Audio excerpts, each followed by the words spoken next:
The indictment of this individual is far more reaching than anybody realizes. Actually, William Barr is surprising me because, I've known that he was a DI, DDO in the CIA, but as an attorney general, he is going after the deep state. This is the beginning of going after Brennan, going after Mueller, going after Hayden, and a whole bunch of others who have been attempting to try a coup against Trump. It's not working. The indictments are massive. As I understand, they range probably several hundred indictments ready to go.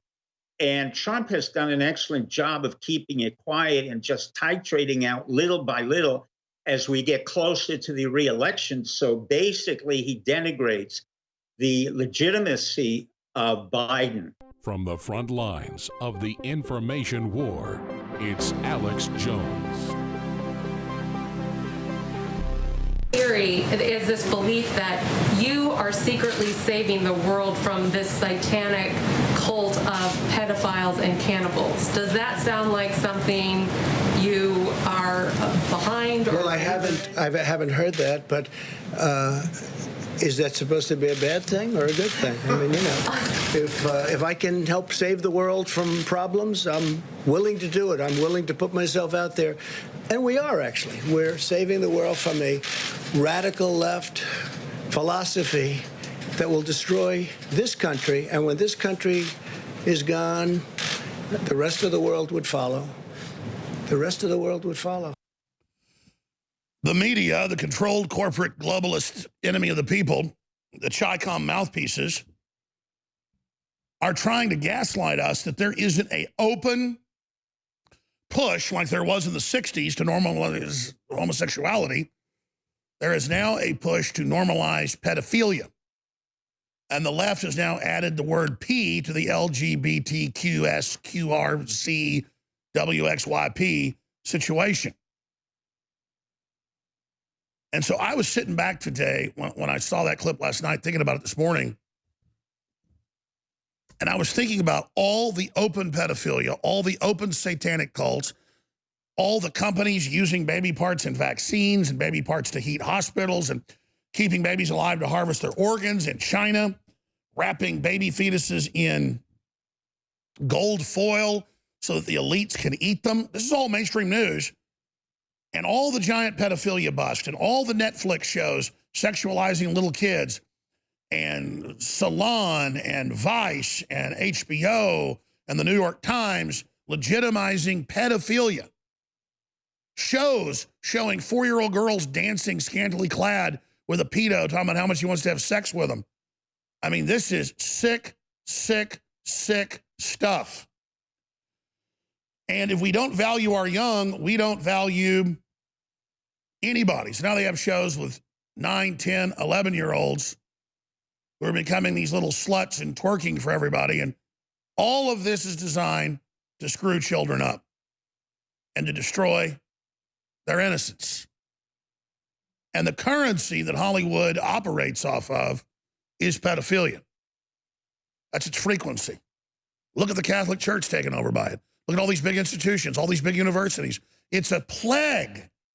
They always say, Jones put out the discredited Pizzagate theory. None of it was true. The only pedophilia supposedly in the world was at a pizza place. I never said that. The media made it the issue. They set everybody up to cover something because it wasn't happening there, to divert from all the places it was happening. And the media said, Jones, admit it wasn't happening there. And I said, yeah, you're the ones that first said it, but yeah, it's happening right over here, not there. And they turned that into their defense of it, but everyone sees right through it. But the influences of it are absolutely massive, and its tentacles reach into every level. You know, I've recently had to disassociate myself from certain people, and it's with a very heavy heart that I'm going to have to expose the situation. I'm not going to do it today. I got too much going on.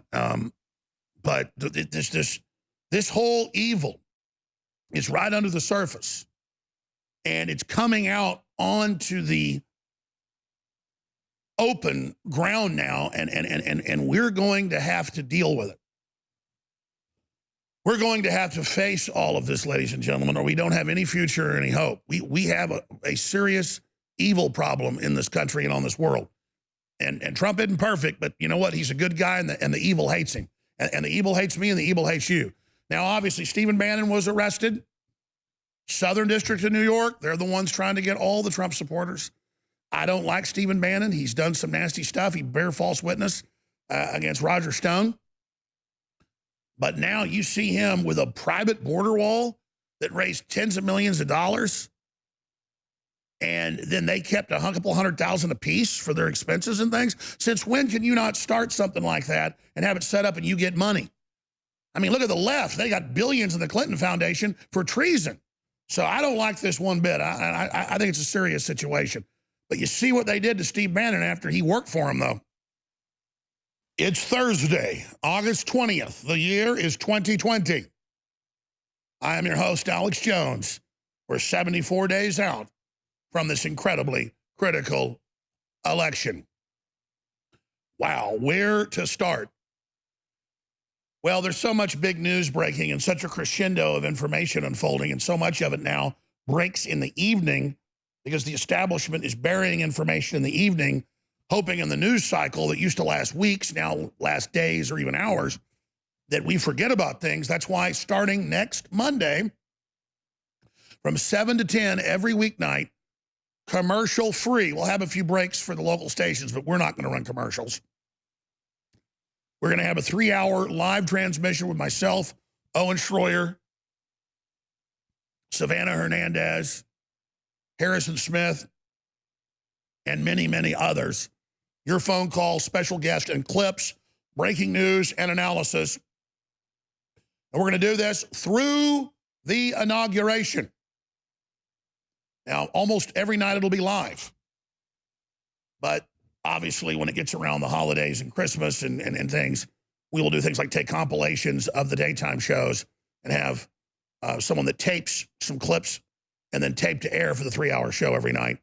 But that will be that'll be announced at the time. But right through the election and the turmoil and the rioting and the globalist attempt to take down America, this is the fight for the republic. This is a historic time, and we're going to be here live. Not just from 8 a.m. until 10 o'clock at night every night. I'm going to come in every Saturday from 2 to 4 to file a report commercial free. That'll be on the radio and TV satellites and at Infowars.com/show and band.video. And Owen Schroyer is going to commit. He wants to do it 2 hours commercial free every Sunday when I end that Alex Jones Sunday edition. Owen Schroyer or other guest host will host the 2 hours because there's just so much breaking, so much happening 7 days a week from this ragtag organization. You've got our full commitment. I'm simply asking you for your full commitment when we go live to share the links from band.video and Infowars.com and Newswars.com and to call people and to tell them to tune in because that's what causes the chain reaction. When you get excited, millions of new people tune in. When you don't get excited, we lose. So you're just as important in this revolutionary war against the New World Order to save our republic from this globalist revolution than George Washington was to found the country. We are at that magic game time moment. So I ask you for your support, your word of mouth, your prayers, your financial support, and I ask you to pray for the operation and to really support the crew. And I ask the crew to realize you're in a historic position and to step up to the plate, and I know they will. All right. Let me talk about the point we are in history, then I'll come back and get into all the news, tell you who the guests are today. Steve Bannon, arrested this morning right after Obama's speech, right before Biden's speech, to discredit the wall, to make it look like Trump did something bad. This same company got some of the contracts to build the wall. This is to embroil Trump in a new wall scandal. Bannon is so slippery and so nasty, from what I've seen, that he might be in on this, meeting with Epstein before he died, meeting with the Clintons and others reportedly, that they could have put him into the indictment so that he can now try to implicate Trump or something, which is totally asinine. Trump distanced himself, 4 or 5 months ago from that wall, saying, that they're trying to embarrass him. We've already built 600 miles of wall. Trump's really tried, done his best job with all the environmental issues and people blocking. I don't trust Bannon as far as you can throw him. He told the House Intelligence, the Senate Intelligence Committee, that this is important, that he never talked to WikiLeaks, that Roger Stone never talked to WikiLeaks. Then a few years later, he tells the kangaroo court at Judge Amy Berman Jackson's operation in D.C. that Stone was their direct line to WikiLeaks and was the WikiLeaks expert, and that he told Trump that. I was there at the time when the conversations were happening. I know what was going on. It's not true. It's not about defending Roger Stone. That's a side issue. It's about defending reality.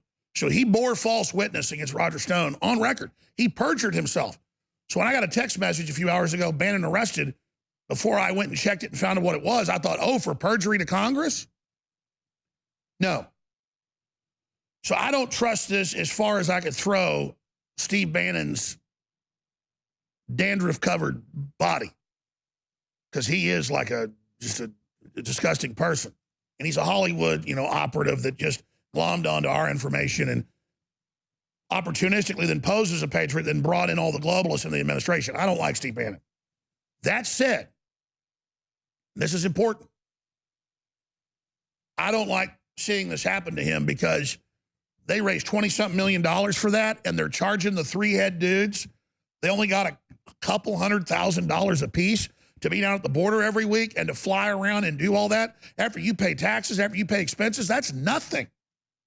And if we're going to have the NRA taken down by the Attorney General in New York, excuse me, out of Freudian slip, if we're going to have the NRA taken down by the corrupt Attorney General, Letitia James, and we're going to have Bannon by the Southern District of New York, the FBI that's going after everybody, but Bill Clinton could get $4 billion in their foundation for paper play and destroy all the emails and get caught shipping little kids kidnapped out of Haiti and the missile secrets to China and on and on and on, and Joe Biden and Burisma and Joe Biden and China and Joe Biden endorsing China to run America and all the real tyranny.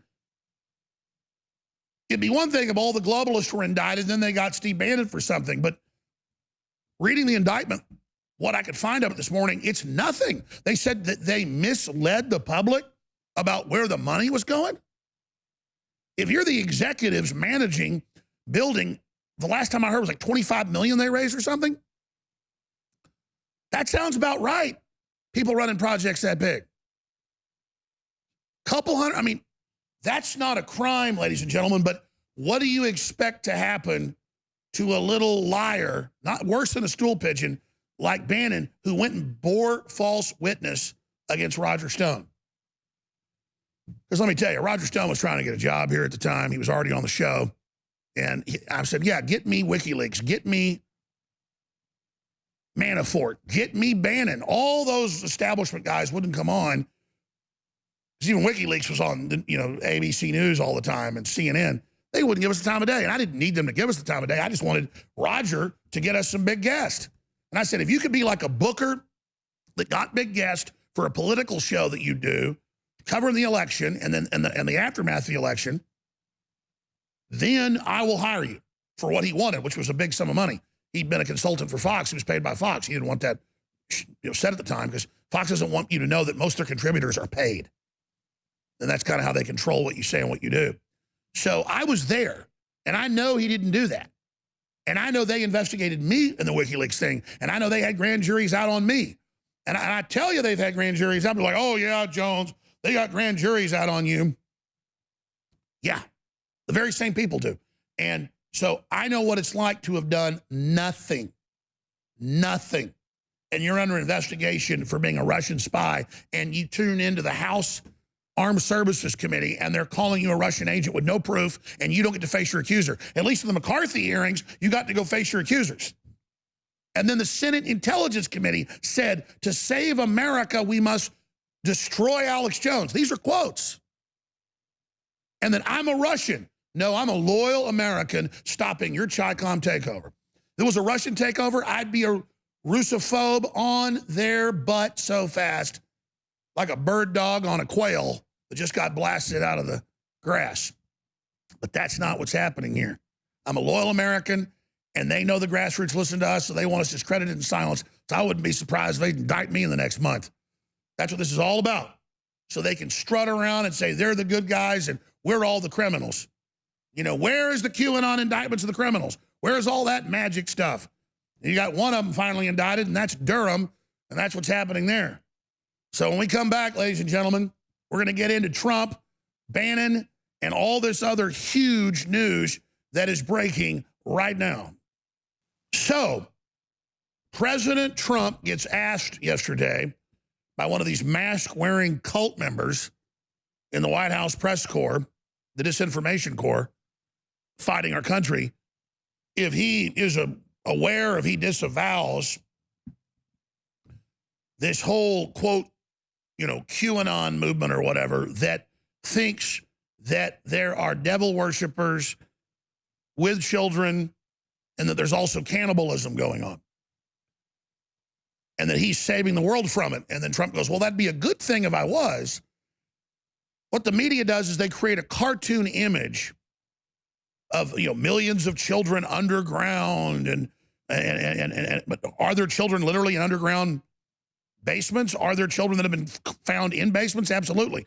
But they create a cartoon image of that, hoping that discredits the 10+ fold increase in child molesters, child rapists being busted, and the fact that there's a whole underground that's now coming out in the media saying pedophilia is a good thing. And how these pedophile networks have taken over major institutions like Penn State and the Vatican, the list goes on and on.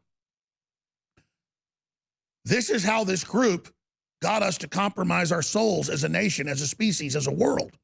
And now they're trying to externalize it and make it normal. And that's why they have pedophile drag queen story time with convicted pedophiles in many cases coming in, not even telling you on career day, your third grader is going to be bouncing on their knee.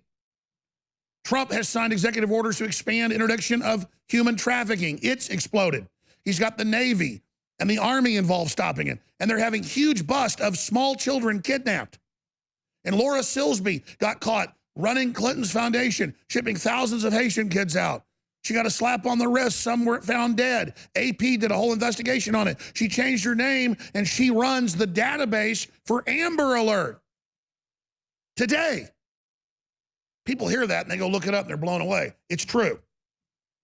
So this is their currency. This is how they corrupt people. It's how they make money, and it is a giant underground. Are they putting kids in Wayfair cabinets and shipping them around? No. Are they advertising expensive things online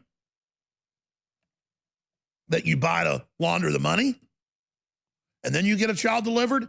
Abso-frickin-lutely.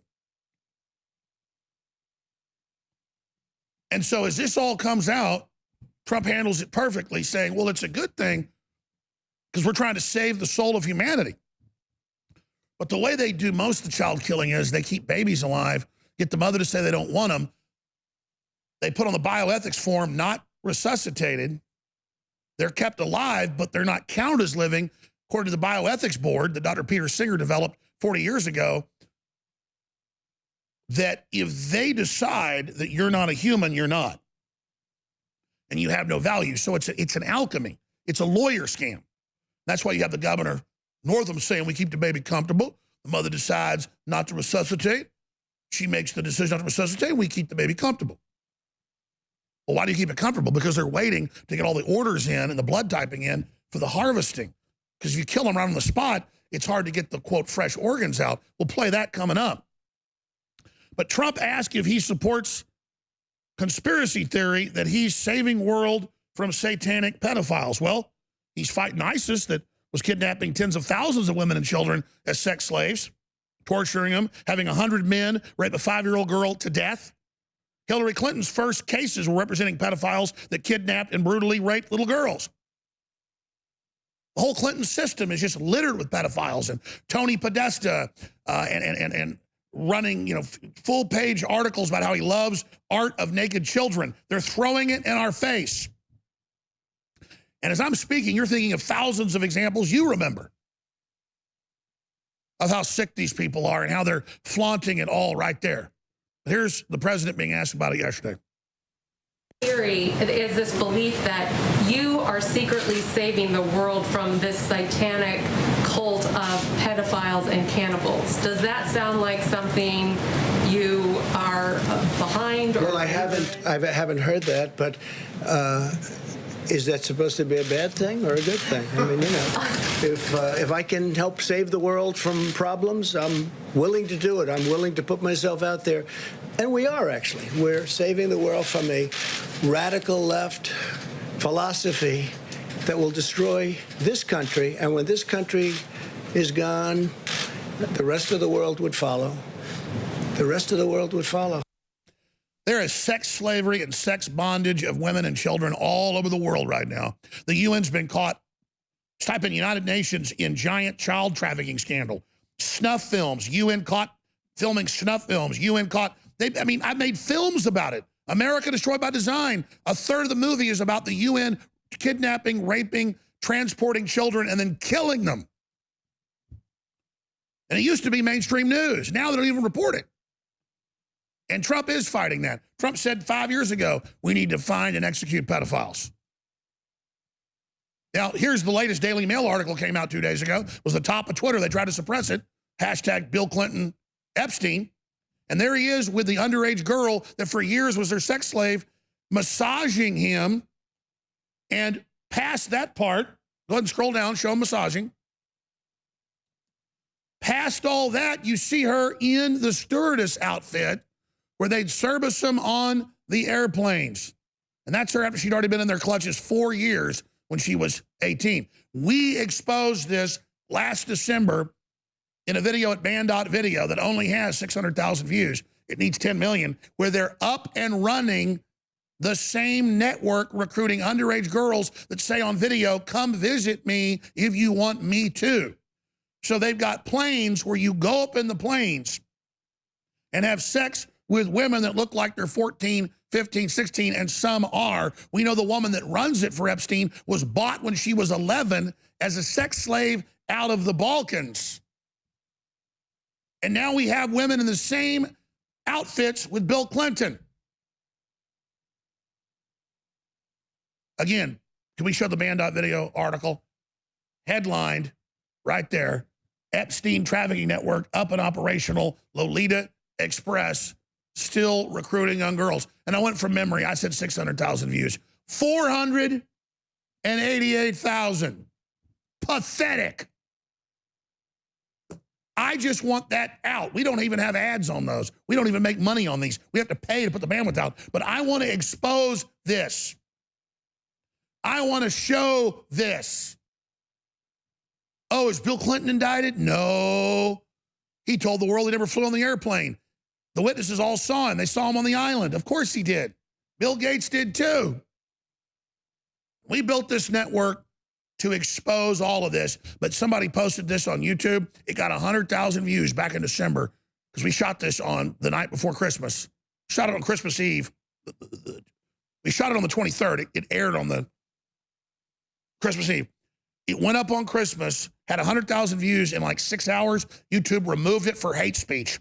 Showing sex slaves, what's happening, exposing sex trafficking, that's hate speech. What do you think Google executives do? They're all involved in stuff just as bad.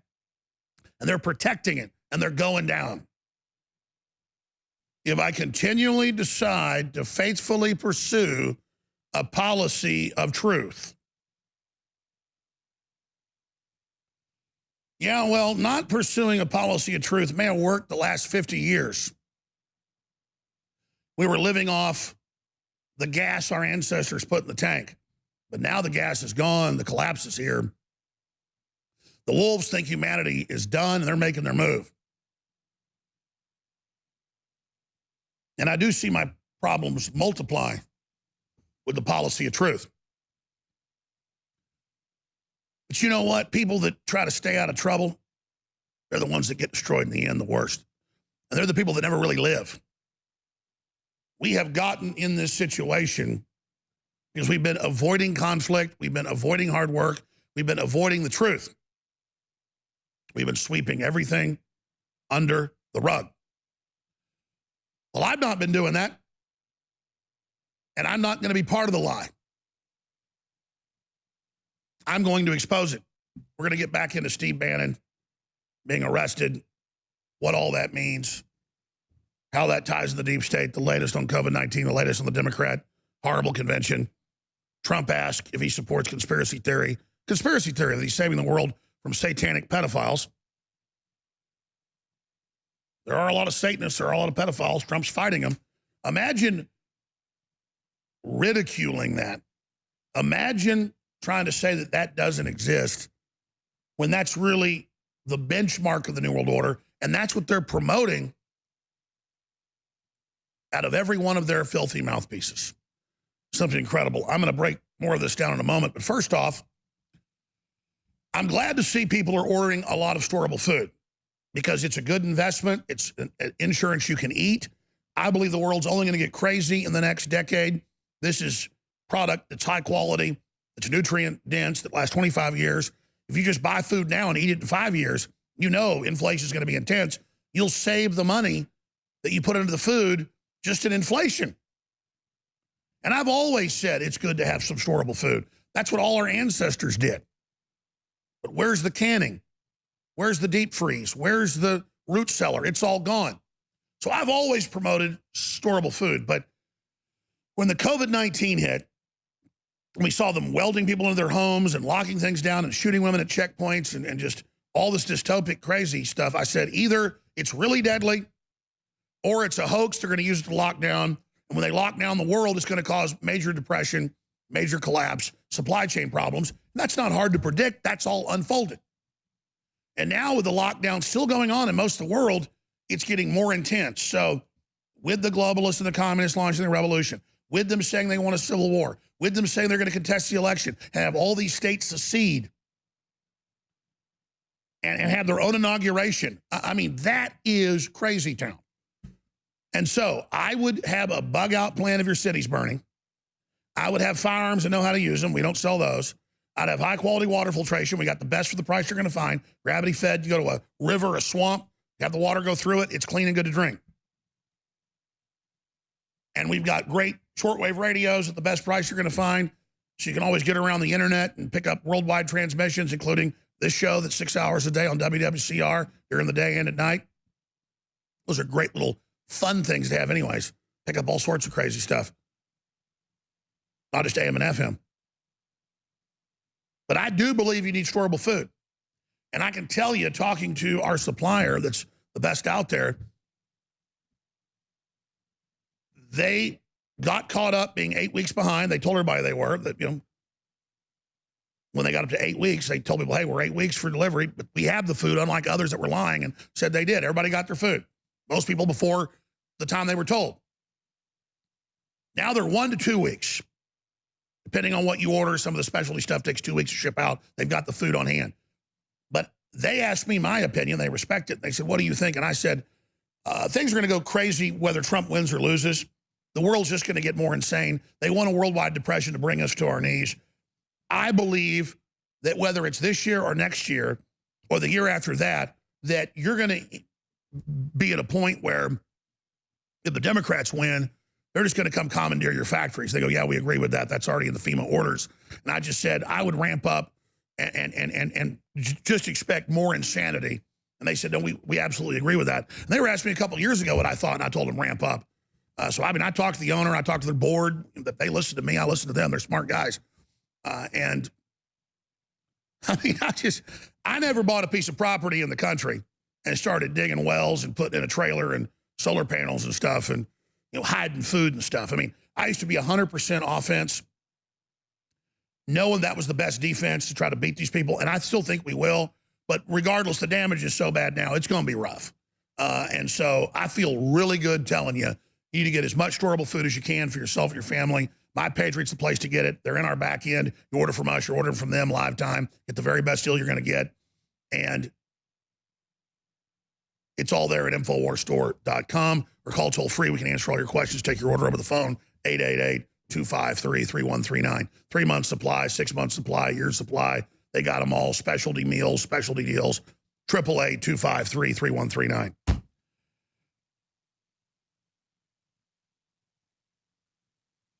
They want to have us with no food and no water and no medicine. Like used to, I'd go into the doctor to get checked or something. They'd say, here's some antibiotics. Or I'd get a tooth pulled. Here's some antibiotics. I'd say, I don't need it. And I wouldn't get the prescription. Now I go get the prescription and I go put it in the medicine cabinet to keep it. I mean, I'm doing little things like that, folks, because antibiotics and things are going to be absolutely valuable. So, because I don't ever need an antibiotic for cracked tooth or sore throat or whatever, but I'll still go get it checked out in case it's something bad. And I get it in case I need it. And I've got like 7 bottles of antibiotics in the last couple of years. Sure, their expiration date will be out in a while, but they're still good for a while. And I'm just doing basic stuff like that, and you should too, ladies and gentlemen, because our biggest weakness is that we are domesticated now and we're soft. And by the way, when I'm pointing a finger at you, 3 more are pointing back at me. I am soft. I'm soft. I mean, growing up, we had an electrical problem. My dad would fix it just because he liked to. Now we have an electrical problem. I call an electrician. I don't know what I'm doing. And again, and I love my children, but I dropped the ball. My children, my son's great. He doesn't know all that stuff I knew. And I know like 20% of what my dad did. It's scary, folks. So I'm getting back to things. Like I used to just shoot guns. I didn't shoot them enough to really get them clean properly, so I'd wipe them off. But I'd take them to a gunsmith and say, hey, check these, clean them for me. I got my guns out, I'm cleaning them all. I got my cowboy boots out, I'm cleaning those. I got my gear, I'm checking it all. And it's just basic stuff because, you know, I'll buy guns and stuff and have a big gun safe, but I don't have time to mess with them. I got them out. I'm out shooting them. I'm out getting ready. I carry a gun now. And I'm just telling listeners, I know I'm stating common sense stuff here, but we're not in a good position right now. And we've all been caught flat-footed, and I'm just telling you, get ready. And then politically get active as much as you can and wake people up and let them know the COVID virus is not causing the shutdown. The lie and the hysteria is, and it's going to devastate everybody. All right, now I'm going to stop now. I'm going to cover what's really going on with the pedophile rings and how big it is that the media is attacking Trump over this. And then I've got a bunch of other newscasts going after the president. I'll give you really what I think is going on with Bannon.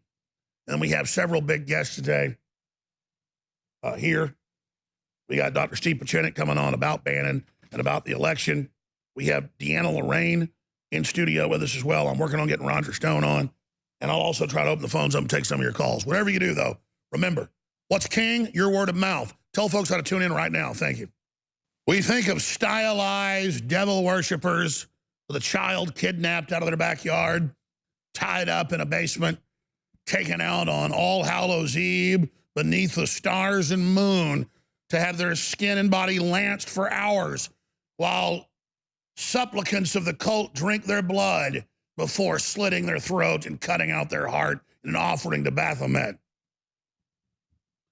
We think of that as the evil, and that's done as stylized Satanism in the archetype by this cult. Oh, believe it, the DuPonts, the Rockefellers, the Rothschilds, they do it. And they're on record and they've been caught. It's come out. And it gets shoveled under the rug, but it's still there. Because it's about selfishness. And if you'll hurt a child and steal their future and horrify them and wallow in the evil and do that to yourself, then the cult knows you're beyond the point of no return and that you can be trusted to carry out incredibly parasitic, predatory garbage. You're cut off from God. That's why any real evil criminal organization wants you to commit unspeakable crimes against innocents to know that you are now outside of God's control and God's defense, because lightness and darkness cannot mix. And that's why MS-13 and other Latin American drug cartels make members kidnap 10, 11-year-old girls as their favorite, and they torture them to death with electricity and with fire, and then finally kill them after they rape them. I remember reading even in Texas Monthly, back when it was a good publication when I was in high school, about one drug dealer the other drug dealers grabbed in Matamoros and how the guy tortured him for a day in a satanic ritual, and he couldn't make the guy cry. So the devil worshiper killed him, but then committed suicide because Satan was angry at him because he hadn't broken the person's will and gotten the energy of horror and pain. So this is all well known. ISIS does the same stuff. It's the same thing in history. And it's happened throughout history in every archaeological dig, in Africa, in Europe, in Asia, in the Americas. Every culture built pyramid altars. They might be 10 feet tall, they might be 500 feet tall. But they always sacrifice humans to snake gods. You think we just cooked this up ourselves? No. Now, you just type in MS-13 tortures young girl to death in ritual. It's everywhere. And they usually, the media covers it up because you're not supposed to know about those type of crimes. Oh, one cop does something wrong, kills a black guy. It's the biggest news ever because they want to make it about that. They abort 30 million black babies, nobody cares. But think about China with 3 million Muslims in death camps, over 1 million Christians, 1 million Buddhists in death camps. Their organs are taken, they're sold. China's on record shipping baby parts out as an aphrodisiac and as a collagen injection to French companies that then sell it to the West for women's lip injections. So you're not killing a baby in a satanic ritual, openly trying to be evil. You're just so narcissistic and so empty. You're doing it out of pure selfishness and don't even care you're involved in murdering a child. It's like Pepsi. A court ruled 7-8 years ago that in a lawsuit by shareholders, they couldn't say what the baby flavoring was for, but later it still came out that they test the flavor testing in a chemical test made out of baby parts. People say, oh, well, the baby parts aren't actually in it, so it's okay. Oh, no, they just develop the flavor from baby parts and then synthesize it. See how that works? So when you read about confirmed Chinese communist newspaper endorses Joe Biden is smoother to deal with than Donald Trump. You mean he lays down? That's the official communist Chinese endorsing him. Well, Trump put out a 2-minute ad attacking Biden for openly endorsing China against America. And I was thinking of a lot of clips that are worse than what Trump's people have put in this.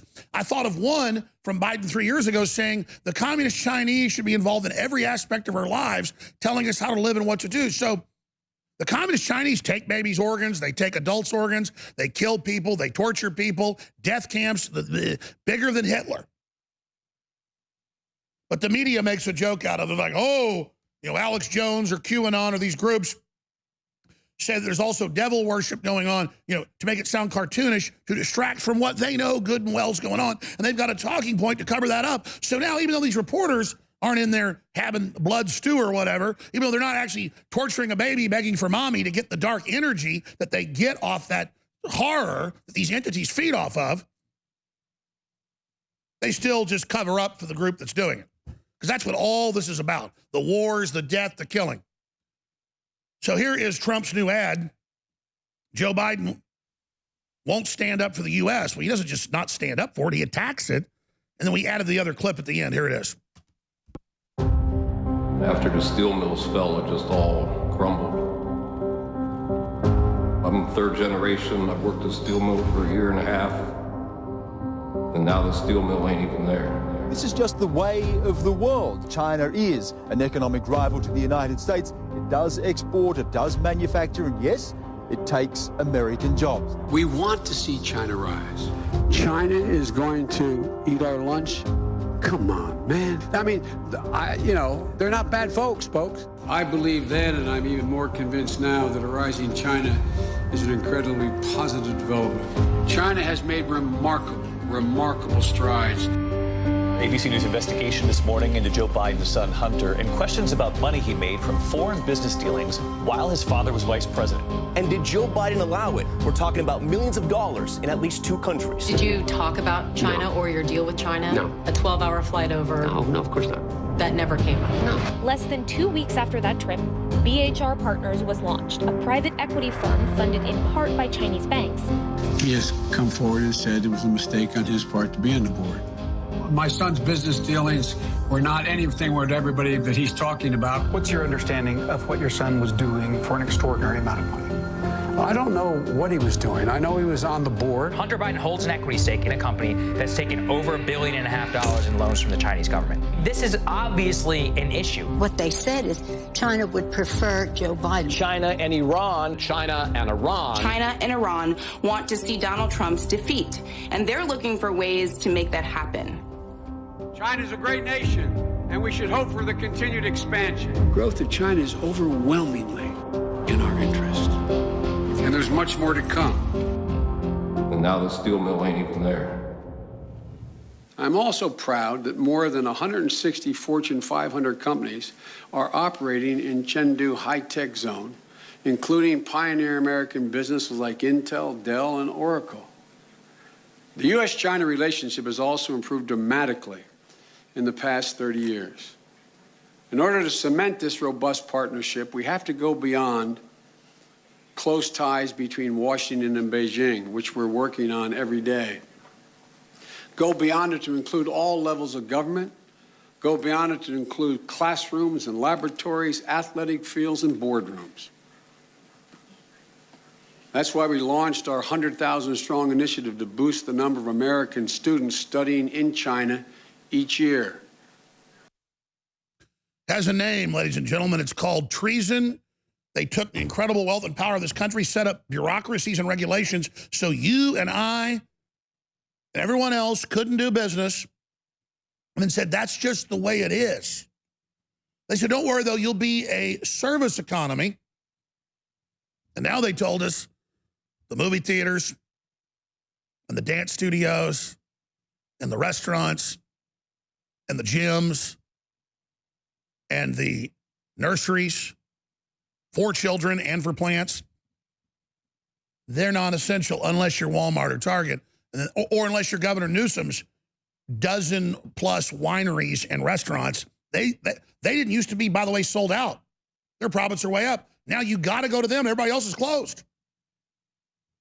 And that's a microcosm of where Newsom closes all the other wineries but his. Just like they closed America, but they got to manage the middleman sell out of the country. And that's why Trump said a few weeks ago, they're going to try to take me out because I'm cutting this off. We'll do deals that are fair all day long. You want to move to China, do it. But you're not getting an unfair advantage. Level playing field, that's the way it is. And that's why these scumbags, look at Biden 3 years ago, he could talk. He's had another stroke, folks. And they're so arrogant, they just put him up there and don't care and tell you he's fine. And his wife has got to go around saying he's cognitively there because he's gone. Because they're like the Communist Party. It's rearranging deck chairs on the Titanic. There's a headline up at Bannon.video that's not really accurate. That's okay. Because what would you say? Alex Jones predicts globalist culling of the elderly. I didn't predict it. They said they were already doing it, and we're going to expand it. So Alex Jones warned of the covert operation to kill the old people that's now operational. Then we're going to come back with huge news on the Bannon front and so much more. But here's part of that report. Full report's at Bannon.video. Now let's move to the main body of news. I covered this a lot on the radio today. Mike Adams has a big report out on it. It actually talks about giving bonuses to hospital workers and doctors to not resuscitate and not save people. Big hospitals have also been caught taking people's organs. This guy, Joe Klein, talks about how troublesome his parents were and all the things they did when they were old. And, well, then his dad had broken a rib, and they said if he ever gets resuscitated, he may break another rib. And he says, well, my dad's tough. It's a pretty amazing quote. He said, so I approve do not resuscitate order for dad. Now, that's the double thing. You know, Dad, in fact, here's the quote right here. Dad might have gotten a rib broken, which a defibrillator doesn't do, if he ever got resuscitated. So to be nice to him, in case he broke a rib, we said don't save him. Kill him to save him. That's New World Order logic. And again, they do overdo it sometimes. Hospitals do. But that's up to the individual. It's their money. But once they socialize things, they can say, well, you're paying for it too. So now none of you get any care. And again, you pay more for water, get less. Pay more for power, get less. Pay more for your house, get less. Pay more for your car, get less. That's the globalist post-industrial model. They don't want you being wealthy. The globalists talk endlessly in their financial papers that are even published that their trouble is keeping the economy shut down. Saying the middle class that buy cars or houses are bad. No. That's what keeps the entire economy going. Yeah, kill Granny, get a cash bonus. That's not just Time Magazine coming out with this. We actually have a graphic here that shows the case for killing Granny, how great it is to unplug them. And again, they want the death panels. That's what Bill Gates talks about. In fact, we have a video clip of Bill Gates talking about this, but in Time Magazine, they talk about, again, unplugging Grandma, but they also, in this article, again, Newsweek is the case for killing Granny. We're teleprompter free, so I have to keep all this in my mind. Time Magazine is, how to die. And in this report, he says, my parents died serenely with dignity. When you are a death panel, that is the very best you can hope for. So again, they said the death panels didn't exist, but now they're saying they're super trendy and super cool, and the doctors will get bonuses for dispatching you unless you're an elitist globalist, just like over in England, where the elitists all get private doctors, everybody else, oh, you got a brain surgery that's 100% operable if it's done within a month, you're going to wait 18 months and die. You understand? That's how this works. And they don't want you to be able to medically travel somewhere else and get the health care. They're moving to block that. This is the medical tyranny. This is how it always starts. Let's go ahead and go to this Bill Gates clip. Here it is. That's a trade-off society is making because of very, very high medical costs and a lack of willingness to say, is spending $1 million on that last 3 months of life for that patient, would it be better not to lay off those 10 teachers and to make that trade-off in medical costs? But that's called the death panel, and you're not supposed to have that discussion. So you, of course, but that's an interesting thing you just said, which is just the last 3 months in life for one person or something, because we haven't had a discussion of how to allocate that money. It means we lay off 3 teachers to do so. I mean, in other words, we haven't had this type of allocation. We're making that trade-off because of huge medical costs that are not examined to see which ones actually have no benefit whatsoever. And because of... Full report's up at man.video. And, of course, that's all a lie. He wants control of who gets what in a technocracy, and they decide who lives and who dies, and it's all just made-up crap. And he applies numbers to all of it and then sets himself up as God over you and your family. It's absolutely chilling. It's the Renaissance in Christianity that produced all this wealth because we wanted to be nice and kind. Barbarism gets rid of all the wealth. Welcome back. I'm your host, Alex Jones, broadcasting from deep in the heart of Texas, worldwide.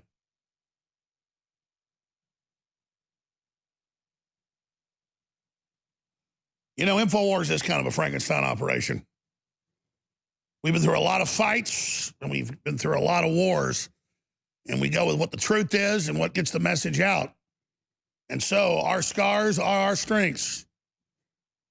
We are teenage Frankenstein, to quote our good buddy that just brought us in. All right, and we can say we're no more Mr. Nice Guy to the globalists. We're not bowing down to them. We know that they're not in our best interest. They're coming after all of us to try to enslave us and our families. Dr. Steve Pieczenik's going to be joining us at the bottom of the hour to talk about Steve Bannon and his arrest in New York by the Southern District of New York, the long arm of the Democratic Party and the deep state. That after Steve Bannon threw Roger Stone under the perjury bus and said that he was their main pipeline to WikiLeaks, and that Stone told them they were talking to WikiLeaks when he never did any such thing. And Bannon had previously testified to Congress that Stone had not talked to WikiLeaks or not told him that. So he thought he would grovel to the deep state and be passed over, but that has not happened. That is coming up bottom of the hour. But right now, let's get into the latest COVID-19 news information that's coming out. Look at this. We can put it up on screen for folks. Governor of Maine orders restaurant staff to wear COVID visors like dog cones. Yes. Yes, I love it.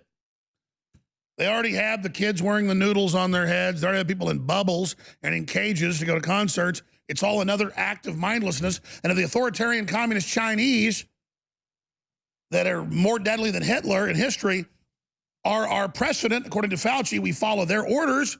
Well, we should follow Maine's order. We should all wear the cone of shame. Look at that.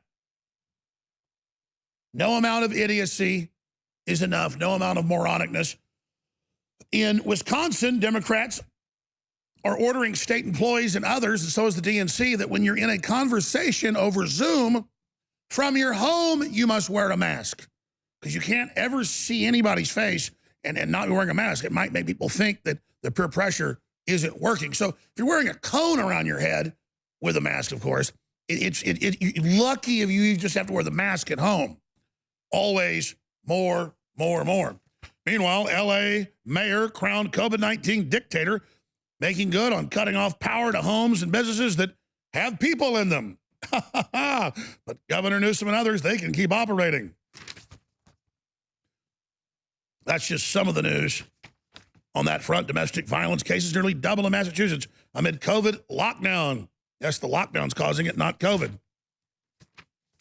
And it goes on from there. Sweden's coronavirus expert warns that wearing masks is very dangerous and doesn't protect you, and says that they have the lowest numbers in Europe because basically it's a hoax. Meanwhile, we need numbers overwhelmingly so Trump can't steal his way to victory. Crooked Hillary still warning about Trump, saying he wants to steal the election when she's the one that's been trying to steal all along. But look at that soulless look on her face. She's not home.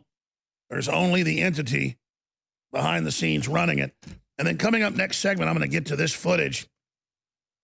Passengers revolt as airline removes family who had trouble masking their 2-year-old. Yes, because they say 2 and up, you got to put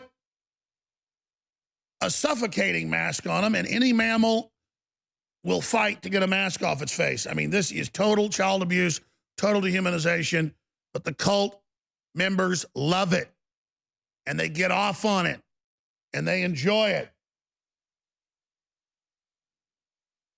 Imagine when Bill Gates releases the real bioweapon. Now, let's go ahead and go to this little piece. This is from MSNBC. Donald Trump is far more well-suited to be an InfoWars host than POTUS. Here it is. Elise, it is an understatement to say Trump's on the low road. Trump is like subterranean, way down under where all the pipes are laid underground. And to that point, he's wrapping himself around, how do you say it? QAnon loons. And he has congratulated a right-wing candidate for, I mean, he is so committed now to the dark underbelly, the fringiest aspects, that I don't see how they think there are enough of those people that they're willing to roll the dice and repel. By the way, hit pause. The kinds of independent. I'm sitting there, I'm watching the clip, and she's got all these communist books behind her on top of it. It's just absolutely insane. Let's go back from the start. Here it is. Elise, it is an understatement to say Trump's on the low road. Trump is like subterranean, way down under where all the pipes are laid underground. And to that point, he's wrapping himself around, how do you say it? QAnon loons. And he has congratulated a right-wing candidate for, I mean, he is so committed now to the dark underbelly, the fringiest aspects, that I don't see how they think there are enough of those people that they're willing to roll the dice and repel the kinds of independent or sort of center-right voters that they assembled 4 years ago. Donald Trump is far more well-suited to be an InfoWars host with Alex Jones than to sit in the Oval Office. And we see this constantly, and it is so maddening that he has absolutely no respect for facts and truth, and instead would rather embrace conspiratorial loons that reinforce whatever quack idea goes best with his personal inner narrative and political advantage at a given time. It is distressing to see the GOP embrace candidates who are QAnon followers, and let's just hope that they're in districts that are so red that there won't be any risk of them actually gaining political power. But it's petrifying that the megaphone of the Oval Office, the president, where men like Eisenhower and Harry S. Truman and Abraham Lincoln sat, is being used to propagate this absolute nonsense that is harmful and dangerous to society. Propagate. It's propagate, sweetheart. So they sit up there and try to act normal when they support communist China, the end of the country, defunding the police, collapsing everything. And they try to make Alex Jones and Laura Loomer look bad because they fear us. If the public becomes populist, if the public recognizes the UN takeover, if the public recognizes it's wrong to censor doctors that talk about treatments that are working against COVID-19, if we recognize what authoritarian monsters these individuals are, their reign of control over us is over. But it's going to come down to that point where we stop being afraid of them calling us a kook or a loon when that show has like 100,000 viewers. When that show's a bunch of nobodies and the woman's got all this authoritarian and communist garbage behind her because she wants you to know that's who she is. Let me tell you who's dangerous and on the fringes is Che Guevara, that was against black people and Hispanics. He thought Mexicans were horrible. He hated black people. He sounded like a KKK leader. Karl Marx, all those guys, they're scum. You're scum, lady, not us. Get out of America. Go to North Korea, you filthy monster. You know, I'm not going to hold my breath for Durham, but they have indicted, of course, this FBI lawyer, Kleinsmith, that falsified an FBI report and sandwiched it in with another report and cut out that, of course, Carter Page was working for the CIA. And that's why he was talking to Russians. And then now, after Carter Page testified to Congress, they have new articles out going, Carter Page wouldn't say what he was doing in Moscow and beat around the bush because it's classified. So you think about how cheap Obama was. He couldn't find one American selling us out to the Russians. They admit thousands of people contacted by the FBI investigated. No one sold anybody out. So they had to go after a CIA agent who was over there doing his job in Russia and say, oh, look, he talked to Russians. He's guilty. Meanwhile, the Democratic Party is literally on its knees before the Communist Chinese and being endorsed by the Communist Chinese and saying the Communist Chinese should run America. That's why they always say, I'm a Russian agent, Trump's a Russian agent, his voters are Russian dupes, because they're enemies of America, folks. And what do you do when you're an enemy bringing the country down? You accuse the loyal Americans of being the enemy. But you don't want to point when you're spiritual roadkill like Pelosi at a real enemy like China, so you point at Russia.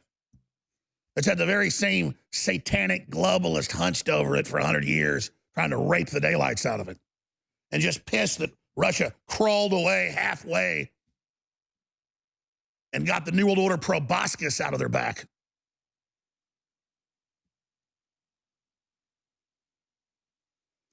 So now they got us wearing masks and saying, oh, you can't go to college. You can't leave the college for the semester. You got to have a tracking app on your phone, and we're going to take your kids away. It's just never going to end.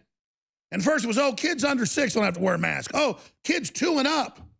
So people are trying to muzzle 2-year-olds when any natural mammal trying to put something over its face, it can't breathe, it's going to pull it off. So let's start from the beginning. Here's this good little stewardess throwing the woman off for her 2-year-old and the baby. That's JetBlue. That's the airlines. That's our submission. That's who we are. That's the virtue signaling.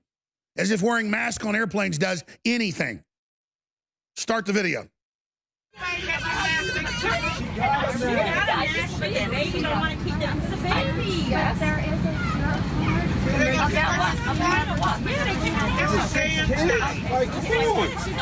And she's trying to make the mother choke her baby, put it over his face.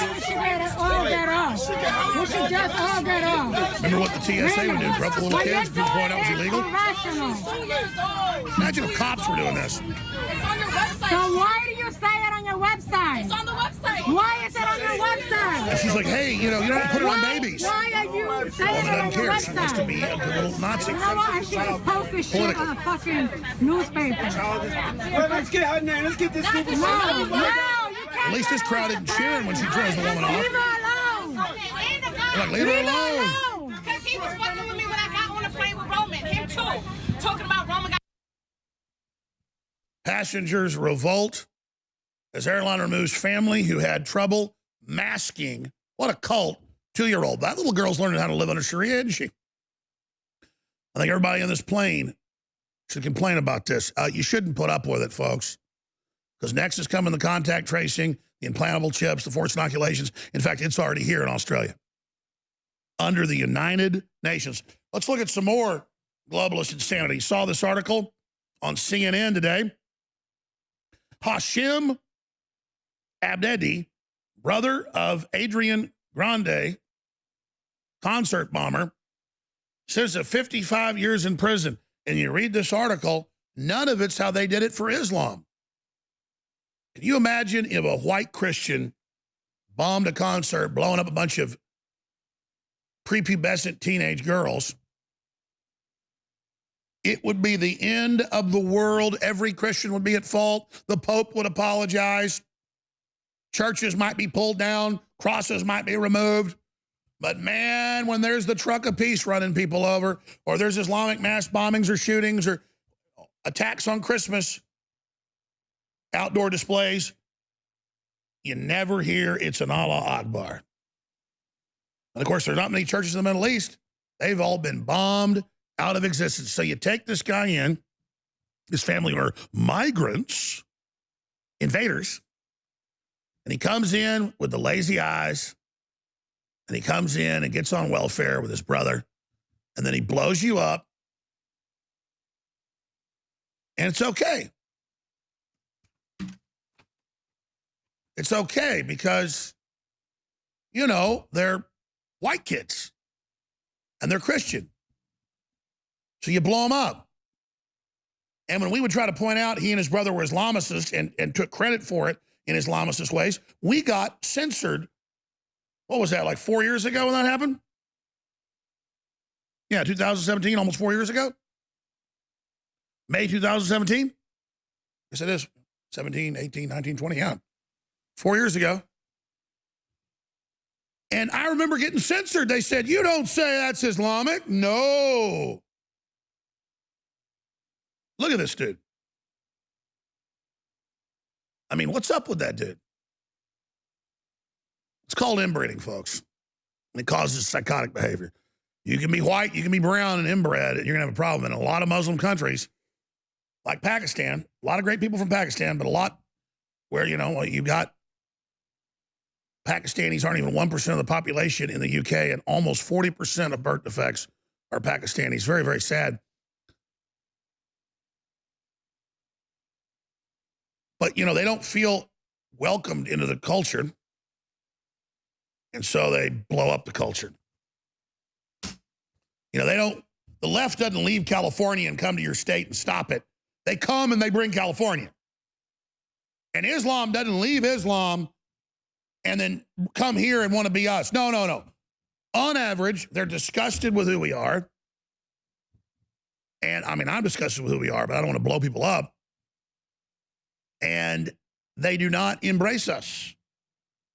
So another big taboo, but it's okay, though, because the governor of Maine says you got to wear literal cones of shame. And you know he got paid by a think tank to do this just to see how much stupid stuff they can make you do. That's all this is. And now, what was a couple weeks ago, a major Indian Hindu group had a yearly celebration they've had for hundreds of years to remember a Hindu shrine taken by Muslims. Because, you know, Indian Hindus used to be all the way into Iran, Pakistan, Afghanistan. That was all Hindu. It's all Buddhist. And all the way into China. Now they're just India. And that's being overthrown. So the Indians, Facebook, a bunch of them banned them and said, you're not allowed to have your worship of your Hindu god in your shrine because that hurts the Muslims' feelings. So Hindus aren't even allowed to worship their saint. They're not even allowed to do that because the Muslims say, we took your land, we have that shrine, so because we captured it, you can't talk about it. This morning at about 8:30, I was thinking I need to call two people, Roger Stone and Dr. Steve Pieczenik. Roger Stone is so exhausted, he's taking most of the day off. He said he'll come on tomorrow. And I was about to call our producer, Daria, and say, get Steve Pieczenik on, and here comes the message. Hey, Steve Pieczenik wants to come on. Because I know he's got a lot of inside baseball on Steve Bannon. I don't know his take yet, but I'm going to give you mine. We'll see how they match up. It's kind of a fun game. I don't like Steve Bannon. Steve Bannon brought in a bunch of the deep state globalists. He basically is a Hollywood screenwriter, and he took a lot of the populist movement that was already out there that this audience supported and kind of cobbled it together as an operating system. Trump resonated with it, along with Stephen Miller, who I think is a good guy, and Trump really believes it, so he picked it up. But then Bannon lied in the Senate committee, Intelligence Committee, and said that Stone had no connections to WikiLeaks. Well, that was the truth. But then he went and lied with perjury to the show trial in D.C. against Roger Stone with Judge Amy Berman Jackson and said that he was the main conduit. Well, I was there. There was no conduit. And so I see him indicted in the Southern District of New York for supposedly, you know, skimming money off of the private wall. And I see them doing the same tactic against the NRA. And it looks like the Democrats just trying to make Republican or conservative fundraising and grassroots organizations illegal. So I don't like the fact he's been indicted. I want to see Bill Clinton indicted. I want to see the deep state in trouble for all the things they've done.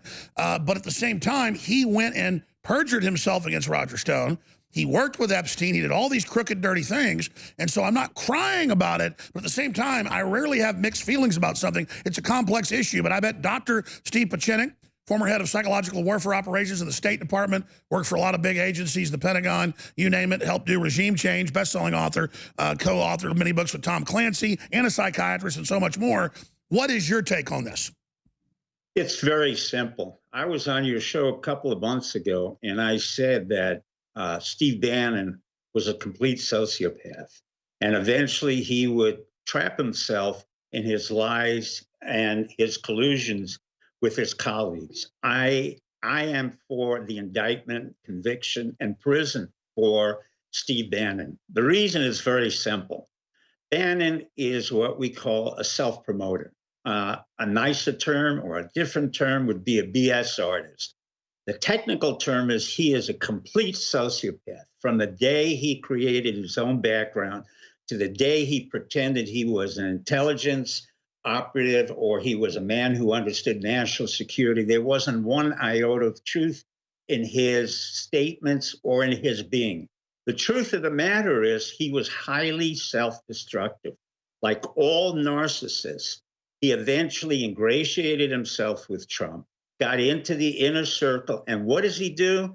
He then goes out and talks to Wolf, who writes Fast and Furious, and explains how Ivanka Trump is dumb as a brick, Jared Kushner is as crooked as a day is long, and that Trump himself is not a billionaire, but a millionaire who is going to be eventually indicted. Welcome to the world of Trump. I warned Trump about Bolton. I warned Trump about Fauci. I had warned Trump about Bannon. This is an exercise in kind of futility and the basically a trapment of self-aggrandizement. Roger Stone is a different issue. He has nothing to do with Bannon in terms of what I believe. Roger is innocent. You don't put him in jail. Roger's been around 30, 40 years since the Nixon administration. But Roger never double-dealt Nixon or Trump. He never spoke badly about either one. He never revealed anything in a book concerning the life. Oh, you're right. Trump. He is completely neurotic about never using his knowledge against anybody that he's been in league with. Very loyal.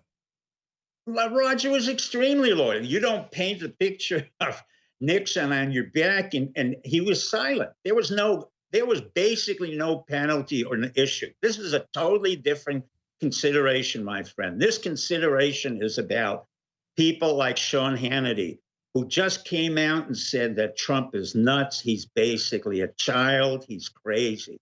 And what I'm getting at, unlike the Roger Stones and unlike others who really believed in Trump as a viable candidate, what you have are the individuals who ingratiate themselves either because they want the top news story, like Sean Hannity, who's going to go next, he's going to get fired, or the Steve Bannons, who create their own persona, make believe they love the middle class, and then they basically rob the middle class. This whole thing is a felony, and I hope Steve Bannon goes to prison for it.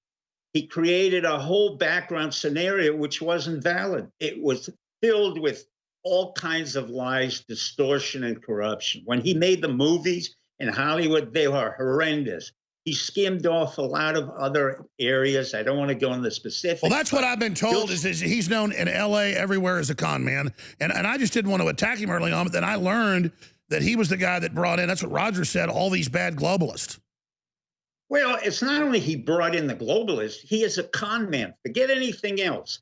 He is a man who goes in there, praises the president, basically tries to make himself more important than he is, turns around, and at the same time will ingratiate himself with the Washington press and say, look, I've got a crazy guy here. I know how to manipulate him. I know what to do. Oh, by the way, Jared Kushner is my competitor and the only one I've got a problem with. But you know those Jews, they're crooked. And you know damn well that he's going to go to prison. Oh, by the way, Ivanka, who married that Jew, is as dumb as a brick. So you're saying the whole original narrative of getting rid of Trump's wife, credibility-wise, and everybody, because I always heard that was actually Bannon. That's why the media built Bannon up, that he was bigger than Trump, was because they wanted his credibility to be so high. Well, it's not only the media built it up, Bannon built it for himself. This is the classical sociopath. They self-aggrandize and then they self-destruct. Mao Zedong had a term for this. The higher the monkey goes, the further he falls. This monkey was Steve Bannon, and he's going to prison. Because I'll tell you one thing, you can play with Trump, you can think you manipulate Trump, you can say all you want about Elon Musk being an idiot or stupid or a man-child, which is what Bannon did. But the truth of the matter is Musk has created rockets that went into space. He created Tesla. And guess what? Trump built buildings. There is. Well, let's be clear, too. They kept saying his rockets would fail. They're performing better than the Russian rockets and better than Werner von Braun's for much lower prices compared to their time. So he's really has proven in spades he's the real deal. Exactly. For the first time for 11 years, we're going into space on an American rocket with American pilots going out of an American base. That's 11 years we haven't done that. Obama couldn't do that. Then we have people like Colin Powell, another sociopath, a prevaricator, who says that Biden, again, a senile, demented liar and corrupt individual, it can bring the whole country together. So what you're seeing... But I'll go back to this American thing. Even though he's from South Africa, he's become an American. He bet everything, his fortunes, everything, and then succeeded. Even if he failed, that would be an American trait. But you're right. I mean, I admire Elon Musk for a lot of the things he's doing. I had property in South Africa. I worked with the South Africans. I had property in Stellenbosch, which is a great area.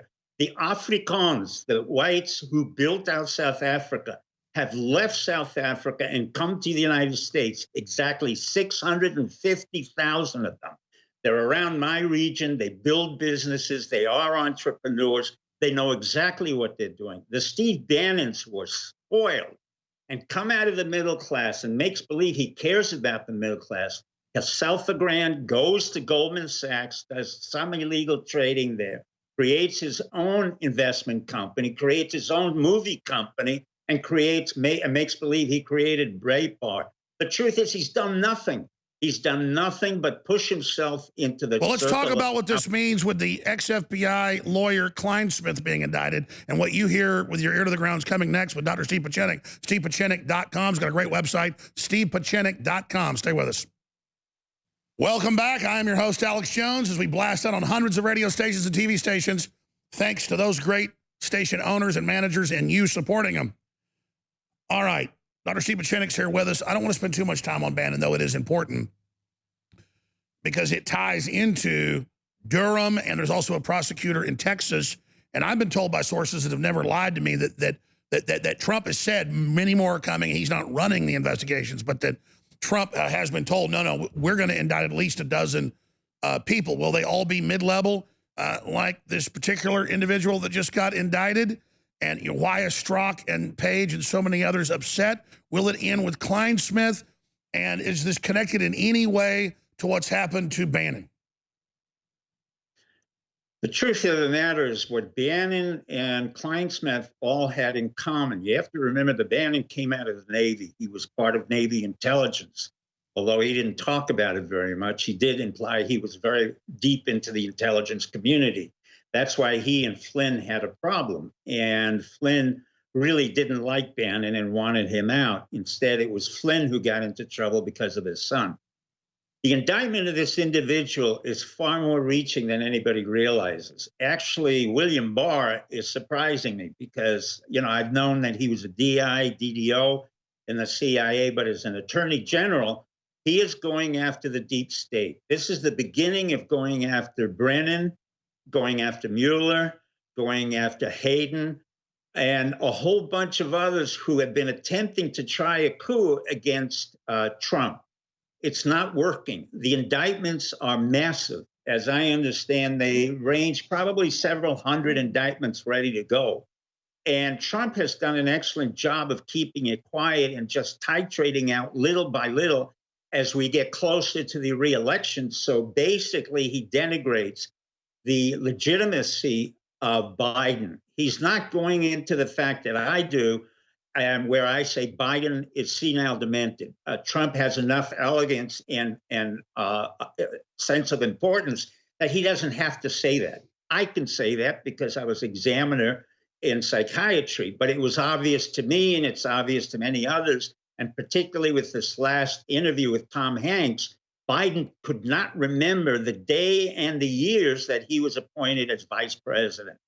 So we have a serious problem. Instead of Trump hitting it at the medical source, what he's doing is taking out the supporting branches that have kept the lying and collusions and the Colin Powells who are pathological liars, the Obamas who are pathological liars, the CIA operatives who have been pathological liars.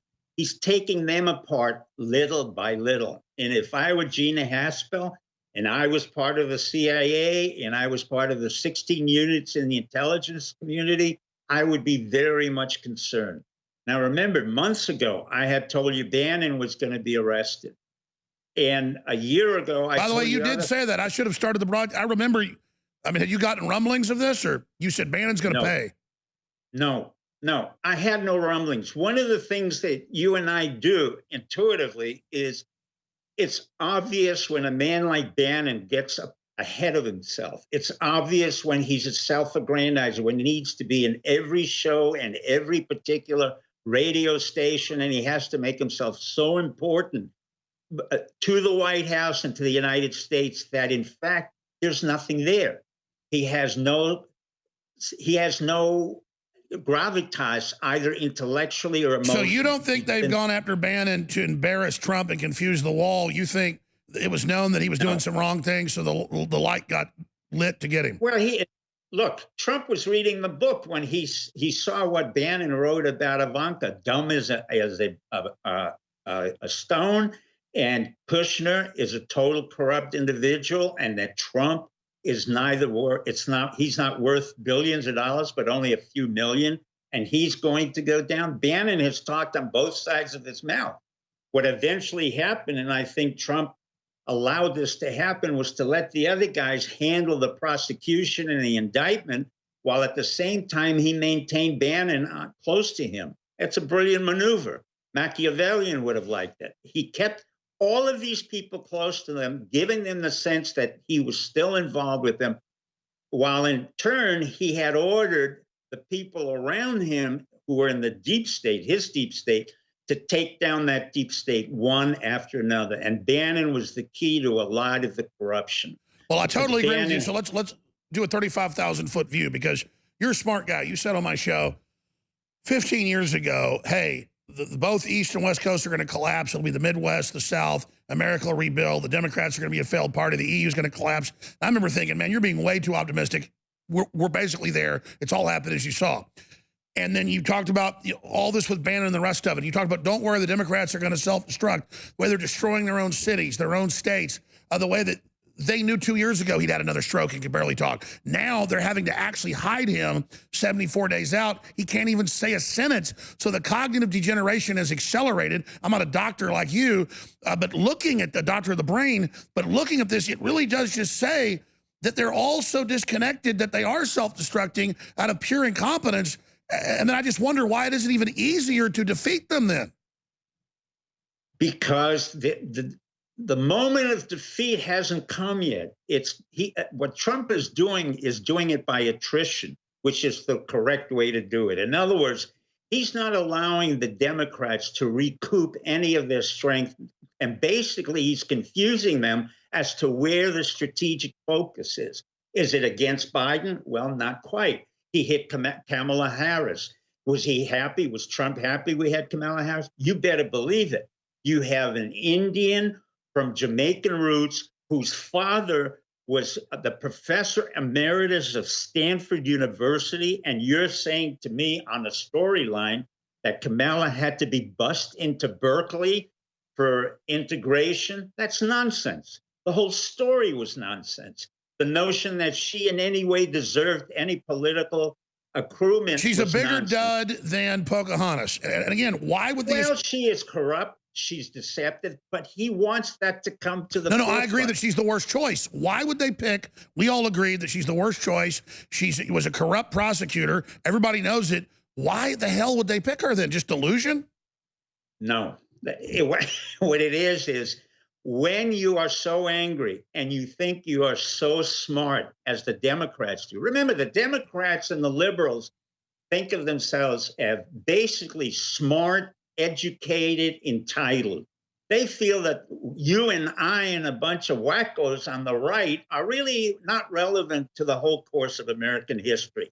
We're conspirators. Every time you read about conspiracy, it's Alex Jones. Of course, you can put down Steve Pieczenik, but they won't dare, because I would sue them for libel, and that's triple damages for me.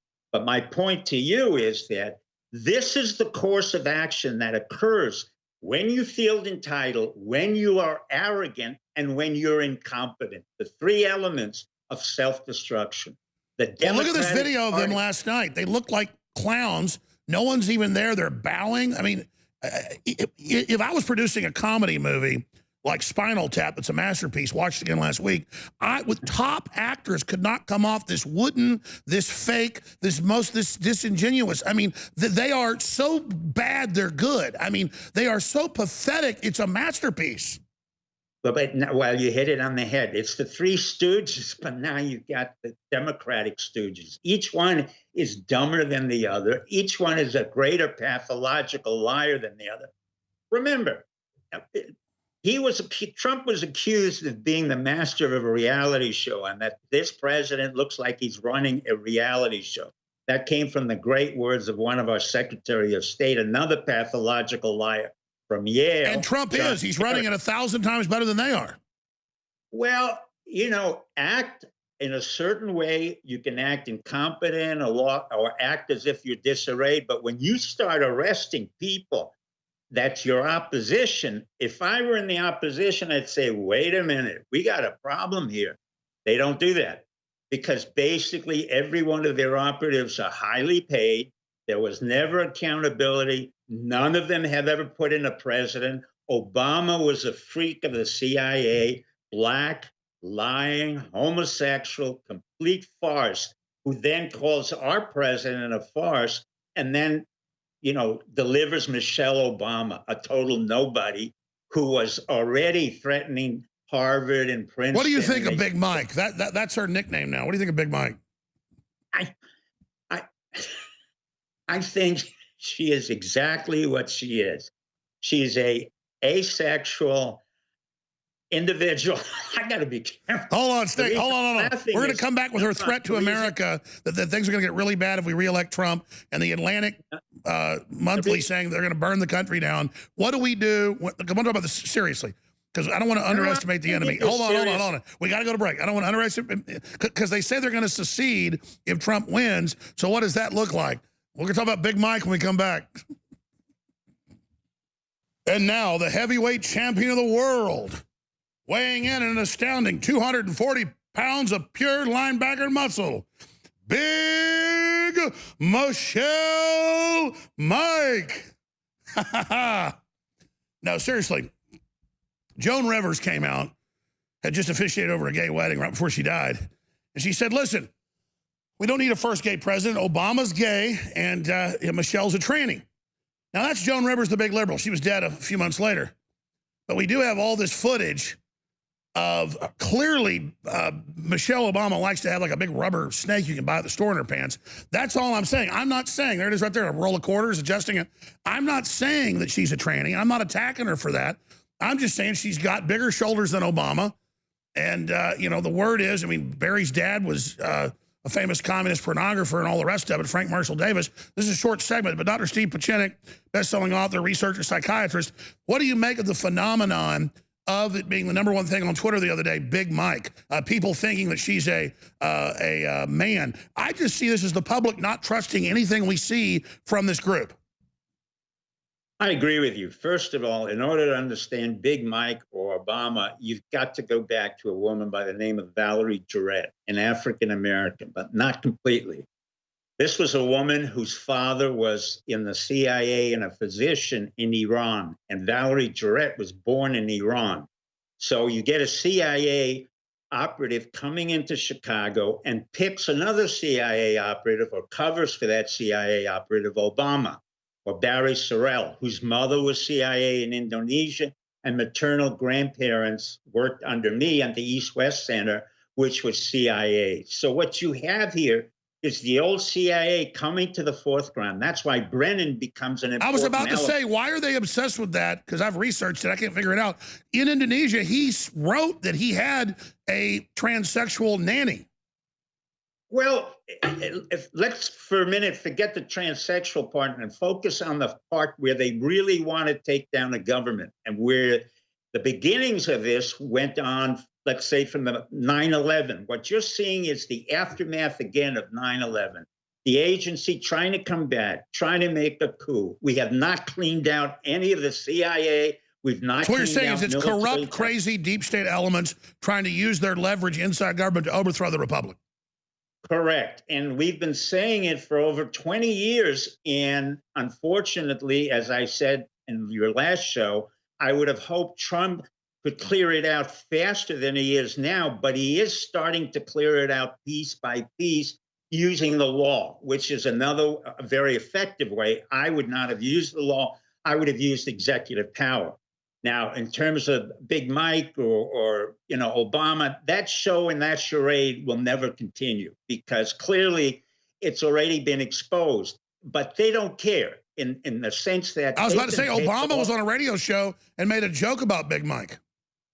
Well, he can make, listen, he's a joke. He's a joke himself. He never went to Columbia. He went to a school that he doesn't want to admit in L.A.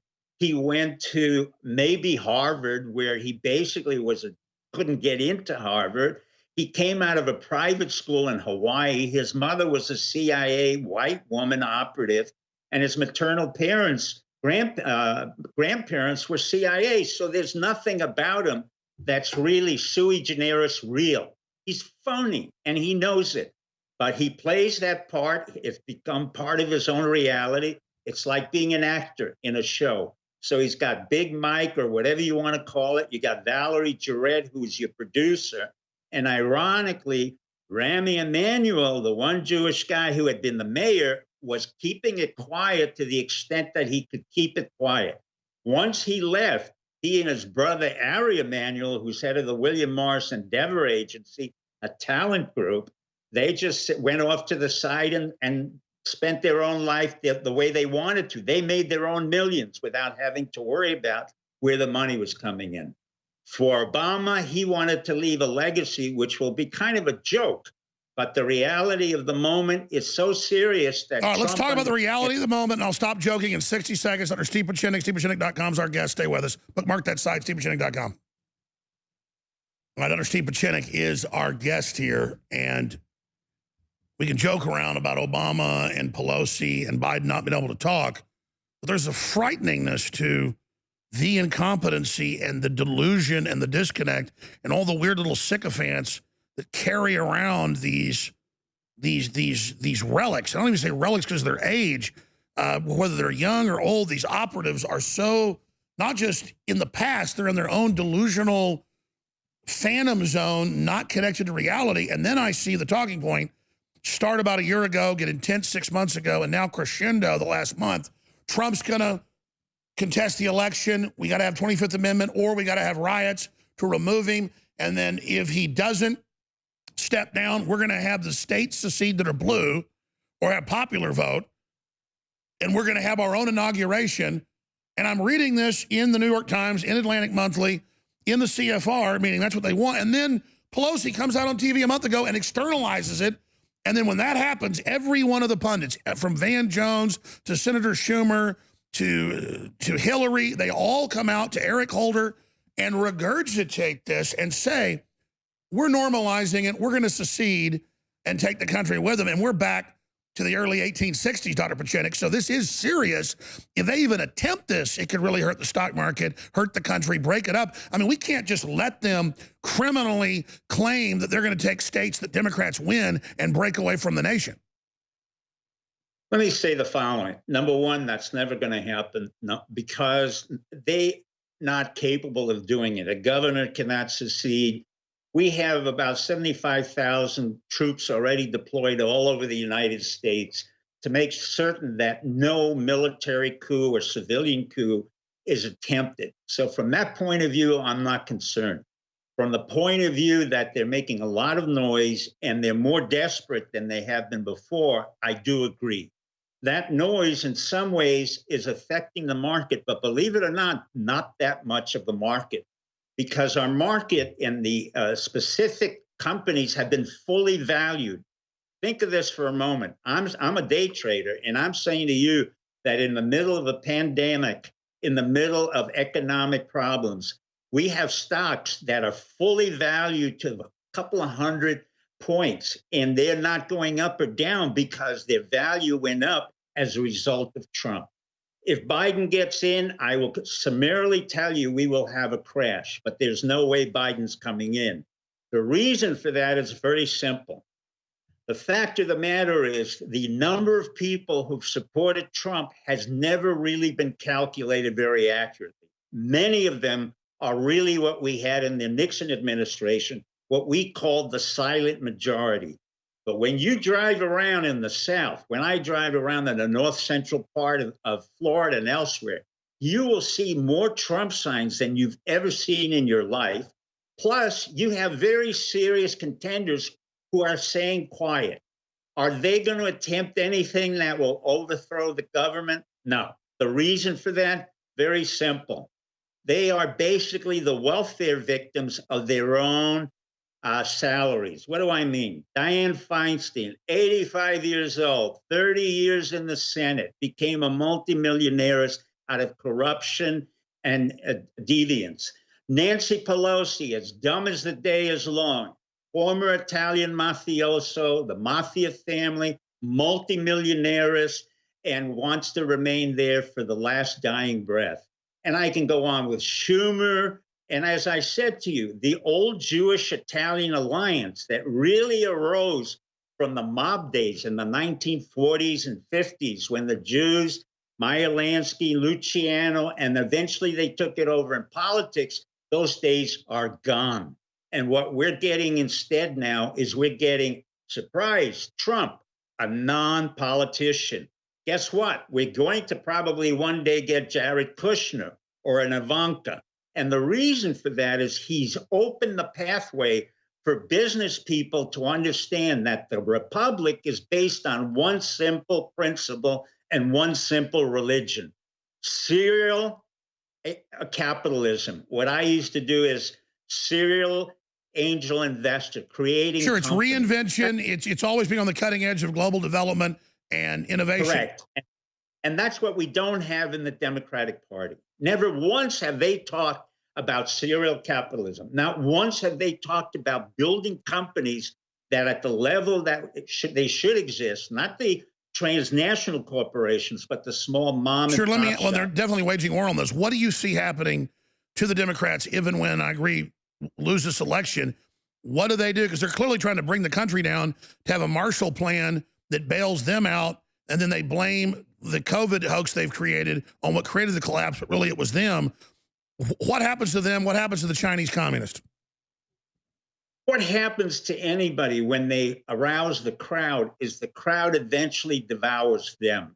In the Tale of Two Cities, what you'll have is the tale of the rise of this democratic entity, and then you will see it devour itself because they can no longer externalize the responsibility. We're here. Yeah, that's the French Revolution. When you conjure the mob, it's going to eat you. Exactly correct. And that's why the leaders of the Democratic Party, for example, the head of the Democratic Congressional Committee, Sherry, a Democrat from Illinois, said that we are the longest standing democracy in the world and we stand by our democracy. And I said, lady, you have no idea what you're talking about. We have never been a democracy. We are a republic. How many times do you have to learn that? How many times does a Democratic idiot like Nancy Pelosi have to understand we are a republic? That's why they have a job. They represent us. If we had a democracy, each one of us would have an internet and say, you're out.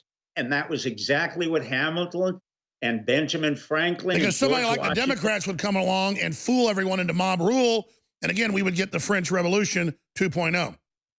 Correct. And what they don't understand is that it's going to devour them very quickly. The extreme elements, the Muslim elements. That was my next question. As a socio, economic researcher, as a psychiatrist, as a long person that studied the world, what happens to all these disenfranchised crazies that have been told to go out and commit crime and murder and do all this when they don't get delivered power?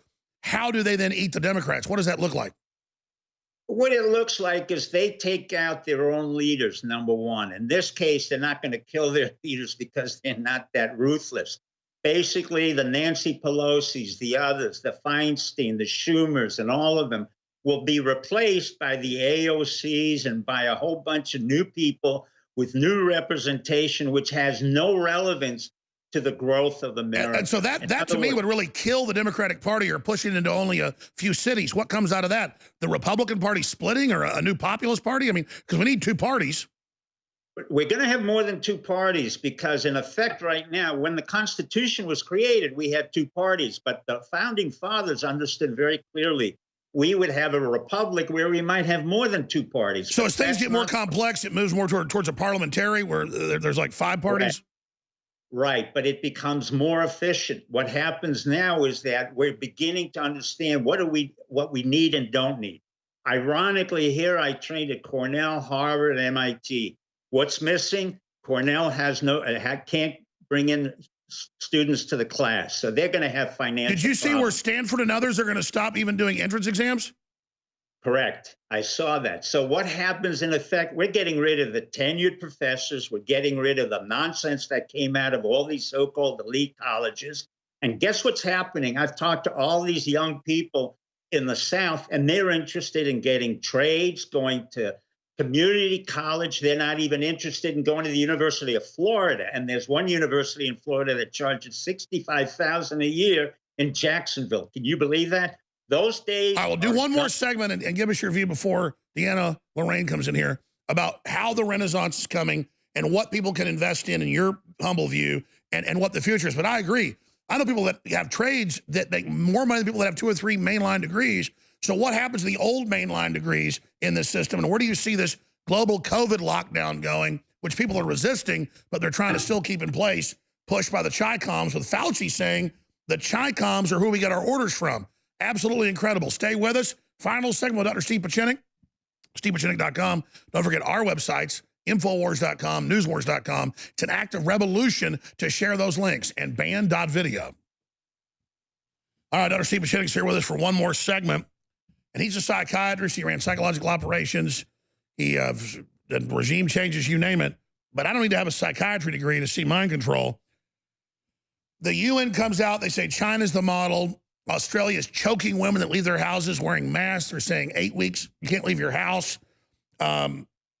Universities all over the world are saying you have apps on your phone. You can't leave the university for the entire semester. If you do, you'll be expelled or suspended. Now the governor has become a doctor, I guess, in Maine. Dr. Sherry Tenpenny tweeted this out. Governor Janet Mills says servers must now wear face shields upside down so their breath is directed up, not down. Yes, she wants you to wear a dog cone. Peak insanity. I wish this was a joke. It's real.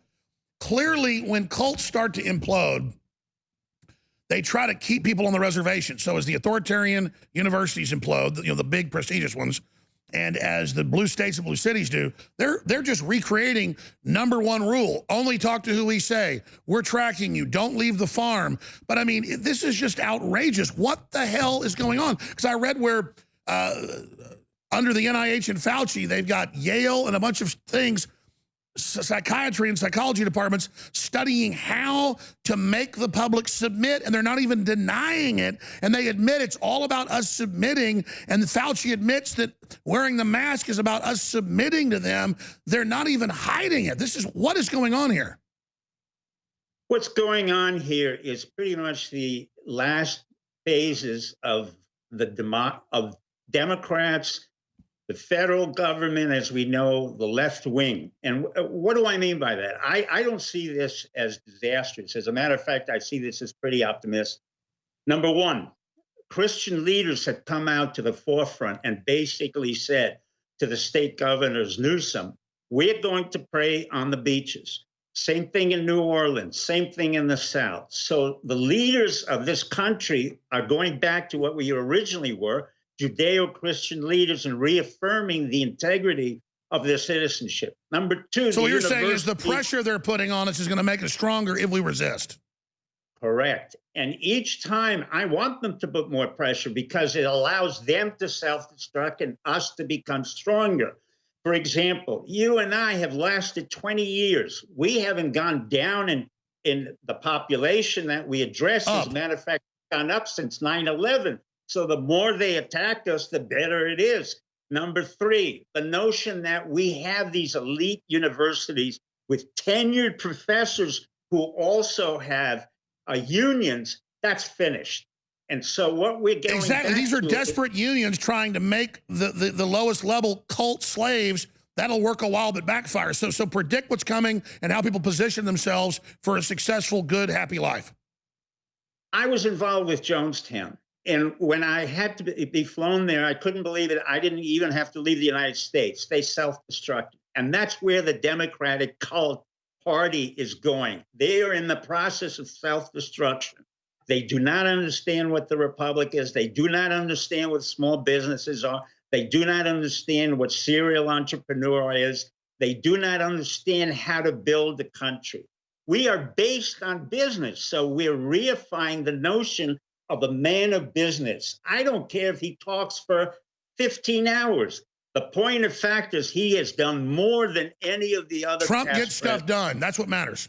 Exactly. I don't care if he blows out Sean Hannity or he blows out any other person. They're not relevant to us. The TV stations are not relevant. Hollywood is gone. You've got a new entity called Netflix. Yes, we're monitored. But with all due respect, Alex, we have been monitored since FDR was in power, and nobody said a word. We've been monitored at the NSA from the 50s, 60s, and 70s. I knew telephone wires were going through the NSA.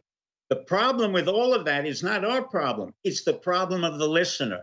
If you have 1 billion bits of information, there's nothing you can do with it. you're overloaded. They've had thousands Before of there was articles that the big tech spies, because that's bigger spying than the NSA, they end up joining us by spying on us. They hear how real we are, and they go, my God, these are real people. I'm going to join them. And that's why they're having to, like, bring in new people, do psychological programming, but it's not working. They just keep joining us.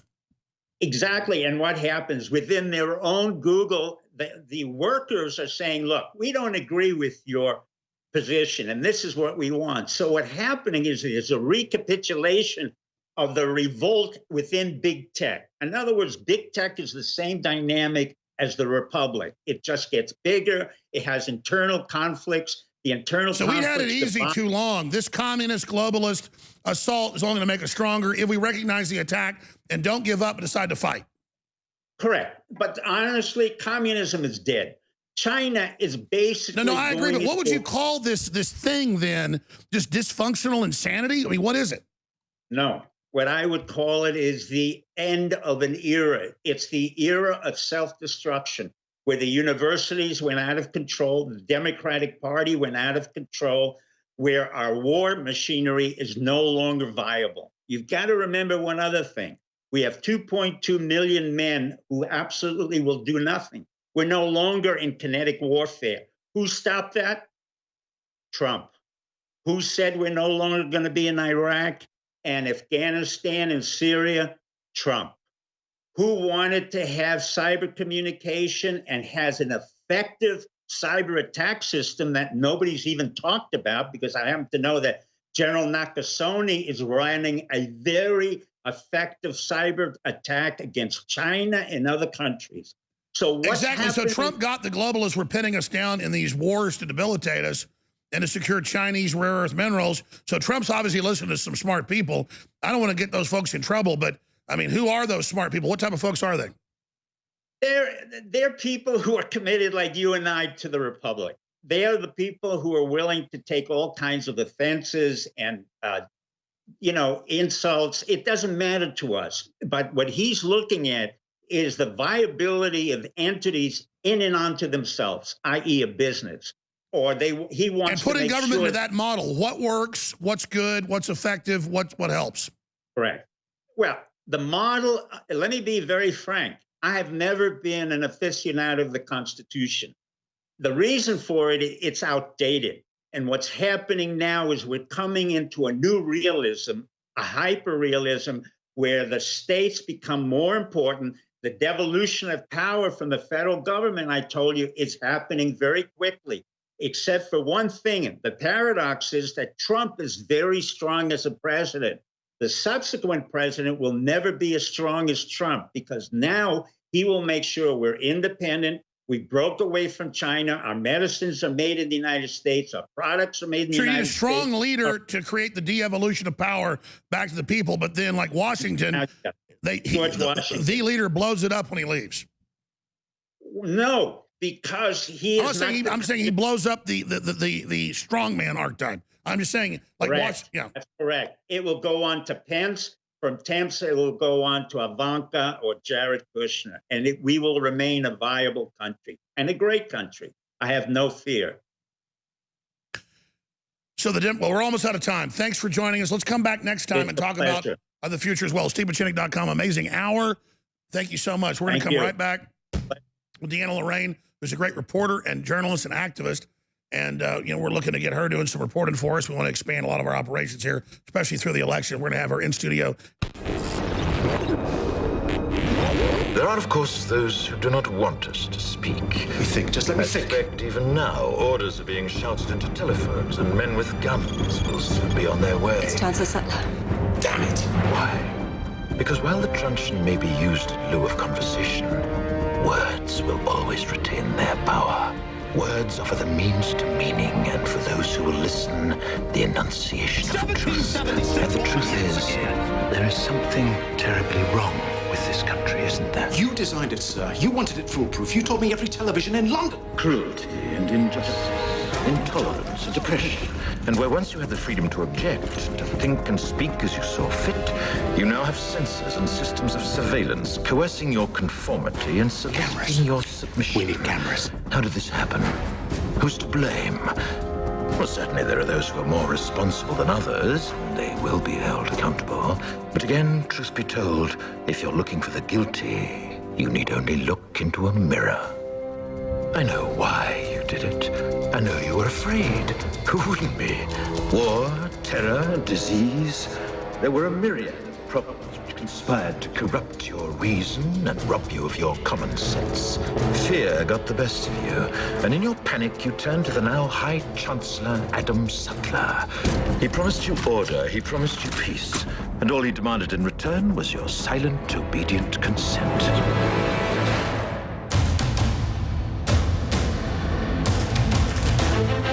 There is a war. It's happening now. It will decide the fate of humanity. The time to choose sides has come.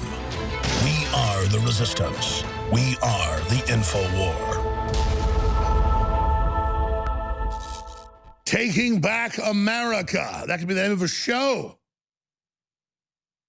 But that's the name of her book.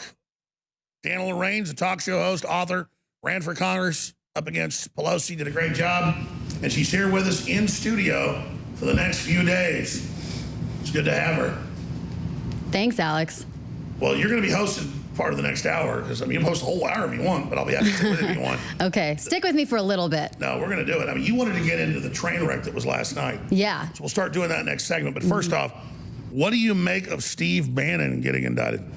That's pretty crazy. I mean, again, there's so many people that need to actually be indicted, right? There's Hillary Clinton, there's James Comey. There's so many people that are walking freely that should not be walking freely, and yet Steve Bannon gets indicted, you know, for potentially misusing funds or money laundering. So I don't really know. I haven't looked into it too much, but I hope that there's nothing there. But, you know, I mean, I guess we're going to find out. Yeah, I don't like Steve Bannon, but I totally agree with you. I had Dr. Steve Pachinik on, who's been actually a spy master, a spy chief, overthrew at least 5 governments on record. I mean, you did Camp David Accords. I mean, co-founded Delta Force. That's a real master spy. Right. And he's just disgusted by Bannon being such a phony. And nothing against people in the Navy, but he never even did anything really in the Navy. And then he's this con man, and Pachinik has really been gunning for him for a while, saying he should be indicted. So it looks like that's happened. I just don't like the NRA, New York going after the NRA. Right. Like, oh, they flew on private jets. It's the oldest civil rights movement in the country. They fly around to major events. How do you think they do it? You put 15 NRA executives on a private jet, it's cheaper than flying commercial. You know, this idea that, oh, the Democrats are going to make sure the money's distributed. Oh, and a 3-year program raised $25 million. That was the last time I checked. See what that group raised. I think it's over $25 million. The 3 executives got paid $200,000 over 3 years. Right. I mean, again, they act like private groups collecting money and doing stuff that we're not supposed to get paid. It's a load of crap. Right. And I don't want to defend Bannon because I know he's a piece of garbage. Right. And he is, and he's a phony, and we know that. But at the same time, but it's a dangerous precedent. Yeah, it's a dangerous precedent. And again, it's just, it shows the justice for one side only. Honestly, like over and over again, why are these people walking freely? And why does it take such a short amount of time to indict these individuals on the conservative side, but yet on the liberal side, on the left, the Marxist, the deep state, nothing? We've known about Hillary's emails for 10 years. Yes, yes, exactly. And the Wiener laptop, why is there just nothing doing? And, you know, I don't know if President Trump is waiting till after the election. I heard some stuff about that, but I think before the election is when he needs to drop the hammer on this. Well, we've been here 2 weeks for 3 years, but at least they've gone after this Kleinsmith who falsified a document with a known CIA agent to then say, oh, this guy met with the Russians, he works for Trump, when he was sent by the CIA to infiltrate Trump. And I said it at the time, I thought he was infiltrating, and maybe I was wrong, and to infiltrate the Russians. And so, I mean, this is dirty. This is dirty. It's super dirty. But that's what's going to happen. You know, like it's only going to be one side only. And I think like more is coming out. Honestly, Trump keeps on tweeting Obamagate, Obamagate, Obamagate, law and order. But, you know, I think a lot of his base are tired of seeing the tweets and the talk. We just want to see action and we want to see justice. And we're tired of seeing like it's a hopeless situation. Well, you said it perfectly. If they'd indicted 100 Clinton conspirators and Hillary was indicted, I'm like, oh, go ahead. You have credibility now. You indicted Steve Bannon, who I know is a liar. Right. I mean, the way he went to the Senate Intelligence Committee and said, Roger Stone has no connection to WikiLeaks. He has no connection to him. And then he goes and tells a few years later, oh, yeah, I was there. He basically was our conduit to WikiLeaks and help get him convicted. Right. People say, why do you keep defending Roger Stone? Because Roger didn't do anything wrong. Yeah, he did nothing wrong. And why would Bannon do that? Why would he throw him under the bus like that at the last hour? Because he has a lot of skeletons in his closet for a lot of corrupt. I mean, he was hanging out with Epstein after Epstein, just before Epstein got arrested again, right before. So, I mean, he's just involved in a bunch of dirt. Yeah, yeah. And that's what happens when these people flip at the last minute, right? We realize, okay, they've got skeletons in their closet. They're getting bought and paid for. And really, President Trump and just a few other people are seeming like the only ones that have not been bought and paid for. You know, they're not compromised. Deanna Lorraine is here with us in studio. What got you politically involved? What got you activated? Honestly, I was never a political person before. I came from a Republican family, hardworking business owners, Catholic. But it wasn't until the last couple years of Obama's presidency that I thought, man, there's something really wrong with this country. And there's something really wrong with this president, right? He's either intentionally destructive. He's either really, really stupid, because I saw him making just the most stupid decisions ever, or he is intentionally destroying this country. Which one is it? And from there, I went on and started researching. I got involved. I started researching, you know, Dinesh D'Souza's books. I started watching You. You woke me up a lot. And then I was going down different rabbit holes and realized, wow, there is a whole deep state situation going on. There's a whole shadow government going on. There's this thing called Marxism that's destroying our country and our family unit, removing God from our culture. So it was the fact that you were under threat and could see it as a smart person, you had to get mobilized. Absolutely. Whereas you got involved in media because you really cared, just like I did. Yeah. Almost all the Democrats literally get involved because they want to run things. Yeah. Like the last thing I want to do is tell people what to do and run stuff. I can barely run my own life. But why do you think they have this craving to run people? Well, because it's an agenda, right? Not only do they want to run people and they want to run the system, but they know that, you know, we're easily controllable if they can break down the family unit and they could install this globalist one world government, right? We're easily controllable. It's about power. When we're sectioned off into different sovereign nations, we're not easy to control, right? And there's really nothing, there's no power for them. What do you think of Big Mike? I think Big Mike, if they were smart, they would put her up, because I actually think she would be a formidable opponent to President Trump, knowing how crazy and gullible her constituents are. We're going to play a clip of Big Mike here in a moment. Yeah. But seriously, I don't know what's really going on with her. Do I think she has a swinging, you know what? Maybe. I think she might. I think she might. But it does look suspicious. And I mean, let's just be honest. And I'd say this with a family audience and a woman in here, but this is true. There's videos of her where she looks like she's got a flaccid 8-inch rubber snake in her pants. Yeah, a flaccid one too. Yeah, so we're talking like a 1.5 foot long thing here, okay? If it was And I mean, seriously, she's adjusting it. It's flopping around. It's halfway flipping, to the knee. It's flopping. And the word is, you know, she's pitching, he's catching. And I'm not trying to be gross here. Everything about Obama's fake. He was the editor of the Harvard Law Review for 3 years. Right. We have copies of it. He said, I'm born in Kenya. Well, he was born in Hawaii to a famous communist pornographer his mother shot videos with. It's all confirmed. So they've got wheels within wheels. She might have put a rubber snake on her pants and all these things to mess with us. Yeah, that makes sense, because they run psyops. Wouldn't that be the biggest psyop ever perpetuated, to have a woman as the first lady, but who is actually a man, who is a transgender? I mean, wouldn't that be the biggest psyop? And everyone just believes it, because they do stuff like that all the time. So I wouldn't put it past them. I agree. And Joan, I'm gonna admit it. I'm actually a woman, folks. It's the opposite. I look like a man, but I look like a womanly figure here. I'm actually a girl. Deanna Lorraine's here with us. She'll be hosting much of the 4th hour. She'll look at the DNC convention last night. The clown show, you mean? The clown show. The clown show. But I said, hey, what do you want to cover next? You said, well, you checked into your hotel yesterday when you got here, and the lady will tell the story, and then we'll show that people are actually wearing cones of shame now under a governor's order. This is real, folks. This is not a joke, as they just try to get us to, what is the point of this? Okay, I think that it's mockery and dehumanization. I think they're just trying to shove as much dehumanizing stuff down our throats to see how much will these idiots take.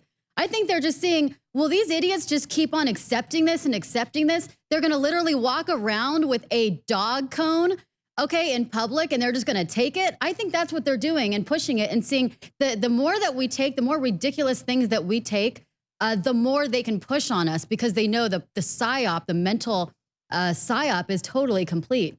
right? Our brain cells are totally vanished. And by the way, that's not your opinion. It turns out they've got Stanford, they've got Yale, they've got them all doing psychological testing to see what we'll do. Yep. Exactly. Because once we'll do that, if you'll wear a cone of shame, you'll take a deadly inoculation. Oh, yeah. Yeah. And it started with the mask. Remember, it started with the mask. And it started with just an optional mask. Then they make the mask mandatory. Then they make the mask mandatory, and it has to cover your full face and nose. And now the eyes are bad. And, so a spacesuit. So tell people what happened yesterday. So yesterday, I'm at a nice hotel, right? This isn't like a cheap hotel. This is a nice hotel. And I told them don't get you one downtown, though. It's like another world down there, man. But it's a good one, but it's a nice hotel, right? And I'm going in round, and I just went to the restaurant. I went to ask the hostess a question. I said, is the restaurant, what time does the restaurant close? And naturally, as I'm talking to her, I just pulled my mask down a little bit to talk to her because otherwise it's so muffled, right? And she just yells at me. She said, put your mask on over your nose. Put your mask on over your nose. I said, you could just say, hi, how are you? Or you could be nice about it, but you don't have to scream at me about it. And again, as I'm saying, you don't have to scream at me about it in a nice way. She screams at me again, put your mask over your nose, put your mask over your nose. And I said, you know what? I can't do this anymore. I think that at least during this pandemic, I'm already wearing my mask. It's already dehumanizing. You can at least be nice. What happened to customer service during this pandemic? It's gone completely out the window. So how'd this end? All right. So I told her off, and then I couldn't really help myself. I did flip her off as I'm walking away. And I said, I'm going to file a complaint about you. I can't. Well, you should, because they said 2.5 million would die, then 2.2, then 1.7.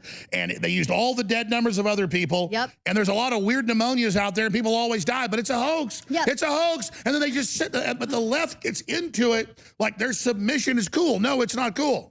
People are dying from a motorcycle accident, and they're marking it as death from COVID. I've talked to paramedics before. I've talked to people who are on the front line, and they've actually seen this. Right? Even on the plane yesterday. No, it's in the statistics. Most of the deaths are not from COVID. And see, that's the thing is, keep going. No, I mean, look, I was on the Australian news, right? A couple weeks ago, the Australian Today show.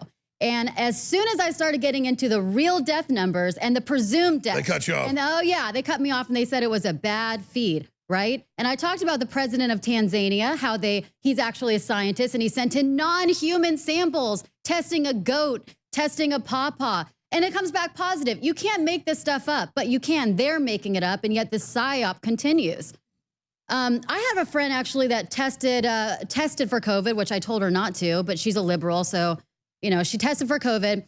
And after 2 weeks, they finally gave her result after she chased them down. And you know what they said? She said, well, is there, what should I do with COVID now? Of course, she tested positive, they said. Oh, you just, take some ibuprofen and some water and you'll knock it out. So ibuprofen and some water and they admit most of the tests are false positive, are non-conclusive, because they geared the test, they're scientists, and then the more they test, it's not about death now, it's about the level. Right. So you're talking about a deadly pandemic, supposedly, that's going to shut down the whole world, and that's going to shut down our schools and mandate vaccines, all for an ibuprofen and water, and you'll knock it off. That's what they're actually doing. Imagine if you had a virus so dangerous, so deadly, you have to be tested. No, you haven't. And then what else? Imagine you got hit by a car. It's so bad, you had to be tested to know if you were hit by a car. Like when you get the flu or the cold, man, you know it. Yeah, exactly. And by the way, I don't make jokes about this. Like I said, 6 years ago, it devastated my mother to this day. Her brother, his son, they lived at the same ranch. Across the street, my dad's uncle, they all died in a month from the same pneumonia. And the hospital was full of dead people. They're like, we've never seen numbers like this. It was in local news around the South, the Midwest. There's a mystery illness. That was a real pandemic. It was, you didn't see it on the national news. But this thing was planned to create the fear. Of course it was. And then my friend also, the same person said when they did the big Q-tip thing up her nose, the guy actually dropped it on the concrete. It was in a parking lot when they did it. Dropped it on the concrete, and she said, shouldn't you do it again? And he said, oh, no, it's nothing to worry about it. And she said, didn't you love how they wear spacesuits in the parking lot? Yeah, exactly. It's like those drive-through haunted houses. Yes. Where they run up with chainsaws and everything. I mean. So you're going to wear a spacesuit in the parking lot, but you drop the Q-tip on the dirty parking lot with car oil and everything, and you're telling me that's going to be Well, that's the thing is, right? Most of the tests only test for if you've had an infection and then the chemicals you have from it. So if you've had in the last few years bacterial or the last 10 years of viral, you get false positive. Again, they admit that Gates admits the test is a fraud. It does. And now they're saying he's trying to deny that he's interested in the microchip situation. But an article just came out, even in May, saying it connected him, saying that he has done this microchip. You know, MIT and Rice said he's funding us and wants it, and then he's got the patents for it. Absolutely. And the patent just happens to be 060606. Which you can't make up. No, you just can't make it up. Why do you, it's not just that one, a bunch of the patents are 666. Right, there's 3 of them that are 666. Why do they do that? Well. It's like some weird thing. Obviously, there's no coincidences, right? It's biblical. Well, any group, whether they're good or bad, it's like the Pentagon, the military, the Army, when they killed you in Vietnam and Operation Phoenix, they left an ace of spades. They just can't help but leave their calling card. Right, exactly. They can't help it because symbolism, they're all about symbolism. That's how they communicate with each other. They can't help it. And, you know, the other thing that's creepy is that he wants to connect that microchip with birth control because it's Bill Gates' plan to have 120 million women on birth control by 2020. So he's pushing that in with this. That's in the U.S. alone. In the U.S. alone, exactly. And the birth control pill or the birth control microchip is also used. It's with a remote control. You don't think he's going to get that remote control and shut it on and shut it off when the family planning is going to be? I don't want someone else to have a remote control to my body. No, thank you. I know. These women are so you stupid. read this stuff, it doesn't even sound real. No, it's in a sci-fi movie, but it's real. And these gullible feminist women are so dumb, the ones wearing the pussy hats, that they're going to be like, oh, yeah, that sounds great. Well, let's be honest. When you go to one of these feminist rallies, I'm not trying to be mean to these women, but what did they do to these women? It's feminism. It destroys the soul from the inside out. And you see them and you're like, wow, you know, no wonder no one's really. And he's trying to do all these things where he's cool. I know. You know, it's not working. He's the most hated person on earth right now. No, I don't care if he wears pink sweaters. I don't care if Fauci wears a white lab coats and is paraded around TV. These people do not care about us. These people do not care about, and by the way, doesn't his wife look kind of similar to Big Mike too? There's something that they have in common. A lot of these elites seem like they have very manly looking wives, don't they? It's the inversion of reality. I don't know what it is. Yeah, they certainly, Hollywood doesn't promote feminine style women. They don't like curvy women either. They're scared of it. Yeah, not curvy. They don't want femininity. They want all about body positivity. So they're exchanging healthiness. But it's true. Look, she has a male look to her eyes. She does. He has a very womanly. Right. That's why Gates is very off-putting because you look at it, it's like, that's a woman looking at me. An ugly woman. And then the way he walks to and carries himself with the pink sweater. That's because these aliens, and I think that's what they are. I don't get into like flying saucers actually say, but just at a level. As a human, my first thing is that's not a human. No. It's not just that he's a woman, looks like a man. No, there's something wrong with these people. No, there's something very, very wrong with these people. And it's from it's from the inside out. I think when they trade, they make a deal with Satan, right? That we're going to do some satanic work here on earth. They're exchanging their soul for it. Well, let's do that again. Show that shot, because Gates is very feminine in his gaze, but then his wife is very male. Same thing with Obama. With Obama, you kind of not even feminine. It's more like space alien. But then with Obama's wife, Big Mike, it's very male. You feel like, man, it's kind of a tough dude. I'm about to get ready to get in a fight here. Oh, yeah, yeah. You look at it and you think, what kind of a man would choose that as a wife? You know, a woman who looks more manly and is taller and bigger than him. I mean, Big Mike is taller and bigger than Barack, you know? I mean, would you? I don't think anyone would marry someone like that unless. I'm not being mean to really tall women. They should get a really tall man. I don't. Women that are, even they're very anatomically very pretty. When they're bigger than you, it's kind of weird. It is weird. I think it's kind of like dude-like. You know, I mean, I'm a petite woman, so I can't really complain. Stay there. We're going to talk about all of it straight ahead in hour number 4. Spread those links. Big Mike hates it. All right, I don't want to go down this rabbit hole of Big Mike, but it was the top thing a few days ago on Twitter. Deanna Lorraine's taking over in 15 minutes. She's here. And then the War Room, Owen Schroyer, 3 p.m. Central. But what's your gut level on what's going to happen with this election? I think that, you know, President Trump, I think, is going to clinch it. But it's not going to be easy, nor is it going to be pretty. If we think it's ugly now, it's going to get 10 times uglier. They're so desperate right now. And either way, if he wins, if he loses, it's going to be bad. I mean, this new normal, this dystopian new normal that we're seeing now, that's going to be our future, 100%, and it's going to be ushered in really aggressively.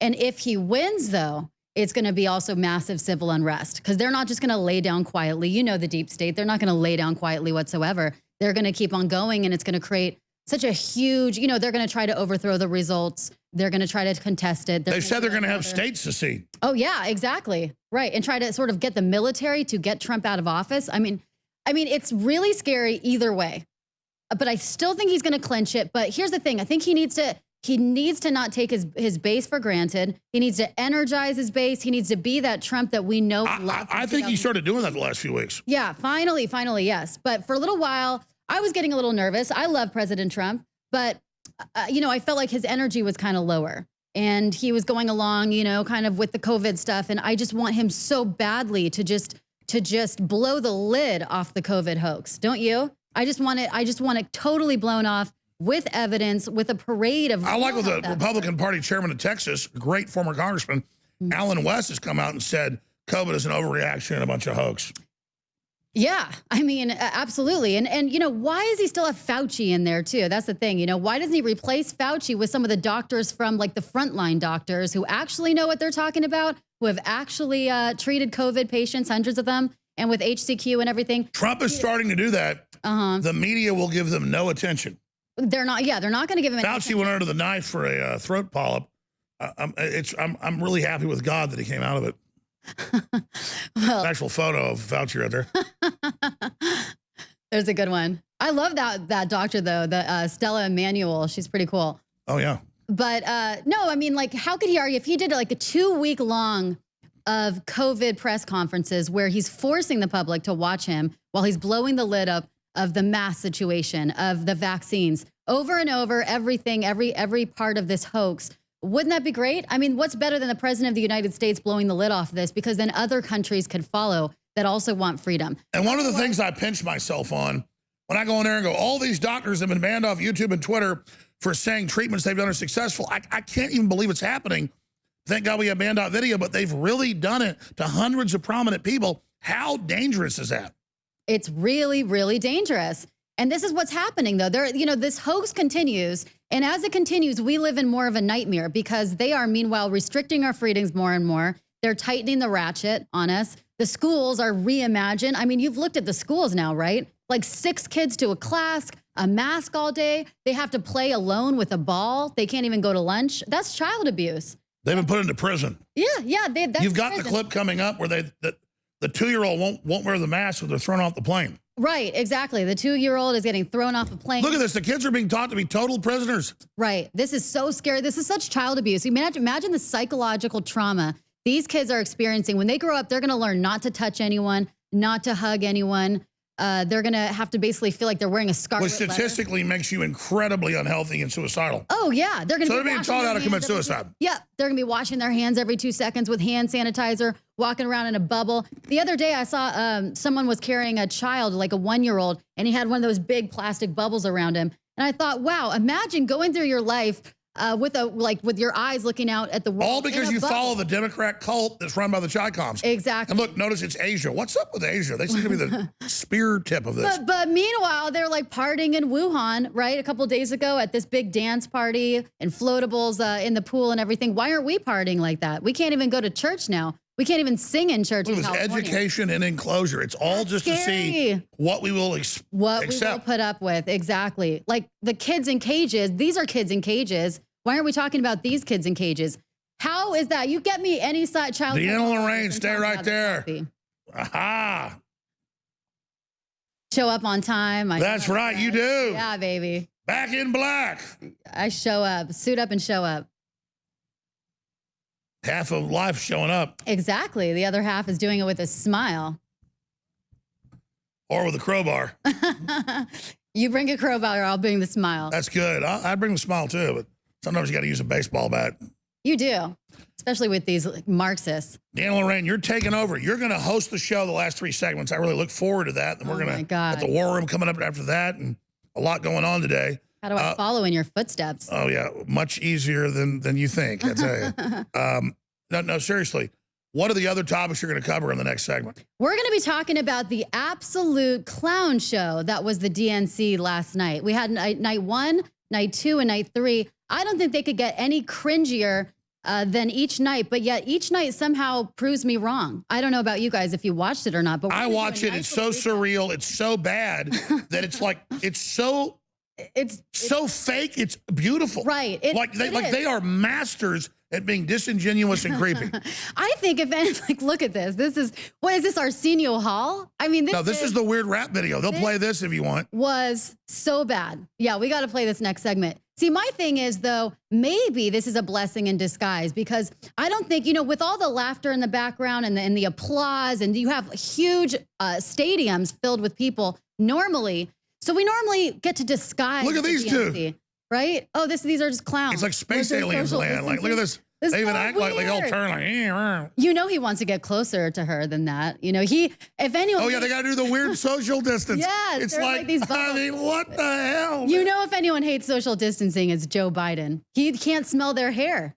Well, she's not young enough. She's not 3 years old. That's true. He needs to get the real young ones. No, but really. Imagine somebody walks up over and over again, like your 5-year-old daughter. I'm meeting you after this event, baby. Right. And he talks to the grandchildren and everything, like, wait till you're 13 years old. What does that mean? How would you feel if he said that to your grandchild? You know what he reportedly whispers in these little girls' ears? It's well known.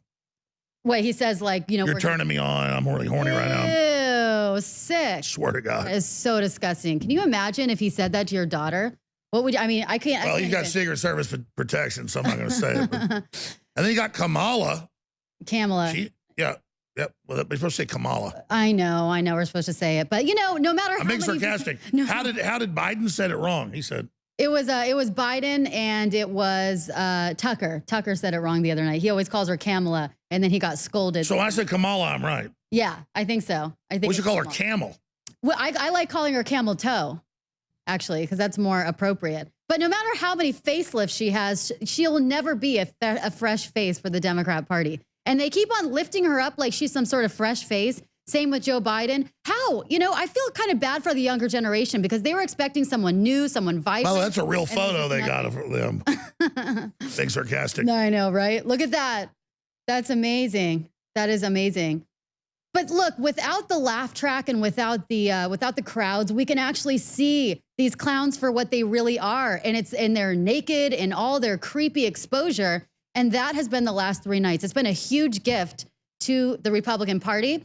I just hope that the RNC has learned from this and they're not going to make the same mistakes. What do you think? Do you think that they're learning, they're taking cues, and they're going to do something different? They should do classic, big convention. Right. Not be wimps, have everybody in, disregard all the BS. I think so. And just give them hell and fire and brimstone in America and the death of globalism. He should repeat what he said at his inaugural speech, but add the fact that he delivered. I think so, too. I delivered, and the enemy was summoned to destroy us, and this is the great battle now, and you decide whether you'll be enslaved by these devils or not. Can you imagine if he did that? He would get everyone uniting towards him. Everyone. I'm ready. You need to be president. No. No, Trump's doing good. I know. No, he's going to be doing a great job. I have a sneaking suspicion some of what we say here will be in the speech. People will, I think that people even in the middle are longing for that. They're hungry for that. They want the man who's law and order. They're sick of the weak sauce. And if he did that, I really think that would actually bring the people. Well, metaphysically, that's how it works. It's kind of like Trump is like the Emperor Palpatine, but in a good way. Yeah. I'm the Darth Vader. So we both kind of, watch what we're doing. You play off each other, I guess. Yeah, it's good stuff. I think the guys in the middle, I think they want that. They want the big balls that we elected Trump for. And he's got that. He's just got to show it. And I think he's getting back into that big ball Trump that we love. We have to play the AC/DC intro song here coming in. No, seriously, let's get serious here. What are the pitfalls, though? Election fraud, these mail-in ballots. Yeah, ballot harvesting. Where they're just floating around. Trump's right. Cats are getting the ballots in the mail. Oh, yeah. People who have, my grandfather passed away a couple years ago, sadly, but I'm pretty sure that they're going to have him vote Democrat, for Biden. This is what they're doing. They're resurrecting people from the dead. Well, what do you do? I can't bring myself to be engaged in fraud. You just have to make sure your grandparents or great-grandparents are off the rolls. Yeah. You have to make sure no one's voting in their name. Don't engage in fraud, just make sure they don't. Right. But if they're going to be doing ballot harvesting, two can play at that game, right? We should be doing that too and beat them at the game? Explain ballot harvesting to the viewers. Ballot harvesting is like where they get like thousands of ballots and then they collect them all, have everyone sign the ballots, and then, collect them all, and then they deliver it all at one time. Yeah, exactly. We don't want the Democrats delivering it. Yeah, exactly. We don't want the Democrats delivering it. But now they're trying to. So we want everybody to volunteer if you have to put a Hillary sticker on so you can expose the fraud. Exactly. And go to the polls and make sure there's no crazy business going on, because they're going to try every single attempt to divide us, What about them claiming he's removing the post when it was offices. Obama 5 years ago signed the order that removes them over the next decade? It's Obama's removing the post boxes. Well, I think they're going to do something in the last month. We're at what, 75 days till the election now? And again, I think we're at about 20% of the desperate tactics that they're going to deploy. I think it's going to get scarier. I think they're going to do something nuts that we're not even sure of yet at this point. They're going to kneecap us every way possible. But what can we do about it? Don't you just have this feeling it's going to get super crazy in the next few months? Oh, I can see it politically and also feel it. That's why Another George Floyd perhaps incident. Oh my God, exactly. They're going to try everything. Oh yeah. Well, right now they're doing a hologram, a George Floyd hologram that's floating all over the U.S. Right, and it's floating over statues like the Confederate statues. It's floating over Abraham Lincoln statues and everything. It's just floating over, and it's so creepy. It's like this life-size, huge George Floyd hologram that's pixelated. The spirit searching for fentanyl. Spirit searching, it's the patron saint of Give meth me and the fentanyl. Right, and it looks like it's made of it too. It's all pixelated. Doesn't that look like looks like it's very real life with the meth and everything? But that's what that's how he was feeling when he was having that heart attack. I'm sorry he's dead, but man. I'm sorry too, but look at this. And we have our fentanyl. These are the God. These are the heroes. These are the gods that they're lifting up and trying to get people to worship as false idols. And it's floating around, trying to cancel out every American statue. So I predict there's going to be more of these kinds of incidents over the next couple months, and I think that it's going to get rougher. But patriots need to stand up. I don't think we're doing enough to make a dent in what the left is doing. They're ripping down statues. They're seizing police stations. I think we need to do a lot more, get more mobilized. Deanna Lorraine is on fire. Yeah, we need like to take a federal back courthouse. And I didn't plug the last 2 hours, so I'm going to do it now.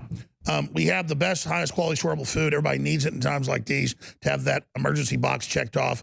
It's 1 to 2 weeks for delivery, depending on what you order. InfoWarsStore.com. We have the food with our big partner, but they have to get it packaged and out to you. So they say 1 to 2 weeks. InfoWarsStore.com. And we have this big special going that is free shipping on all the best-selling supplements and 50 to 60% off.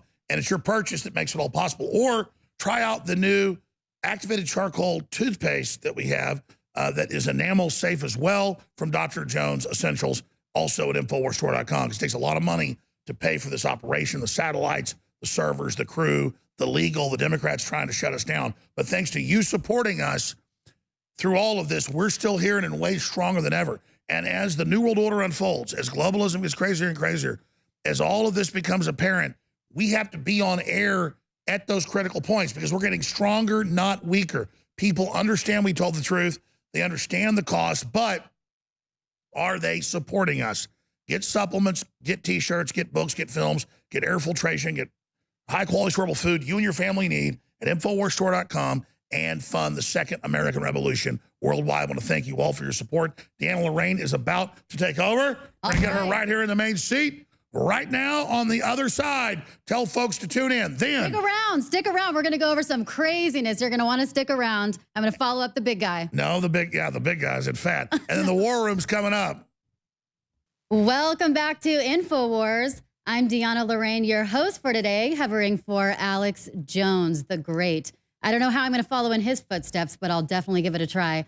How's everyone doing today? Now, last night was day 3 of the insane clown show, otherwise known as the DNC. And I'm pretty sure most of you watched it. It was abysmal, but luckily it has just displayed full-blown who the Democrats really are. So we're going to play a couple clips from it just to recap this insanity. But the first was Kamala's speech. Now, Kamala, she actually said with a straight face that the coronavirus promotes racism, that the coronavirus is tied into George Floyd and police brutality and the racial division in our country. So we know that they're trying to connect the dots. They've been trying to connect it from day one because that's all part of the psyop. But the fact that she actually with a straight face tied it in is something else. So let's roll the clip here and see how the hell Kamala Harris, is tying it in with a straight face during her speech. Do we have the clip? loss of normalcy, and yes, the loss of certainty. And while this virus touches us all, we got to be honest, it is not an equal opportunity offender. Black, Latino, and indigenous people are suffering and dying disproportionately. And this is not a coincidence.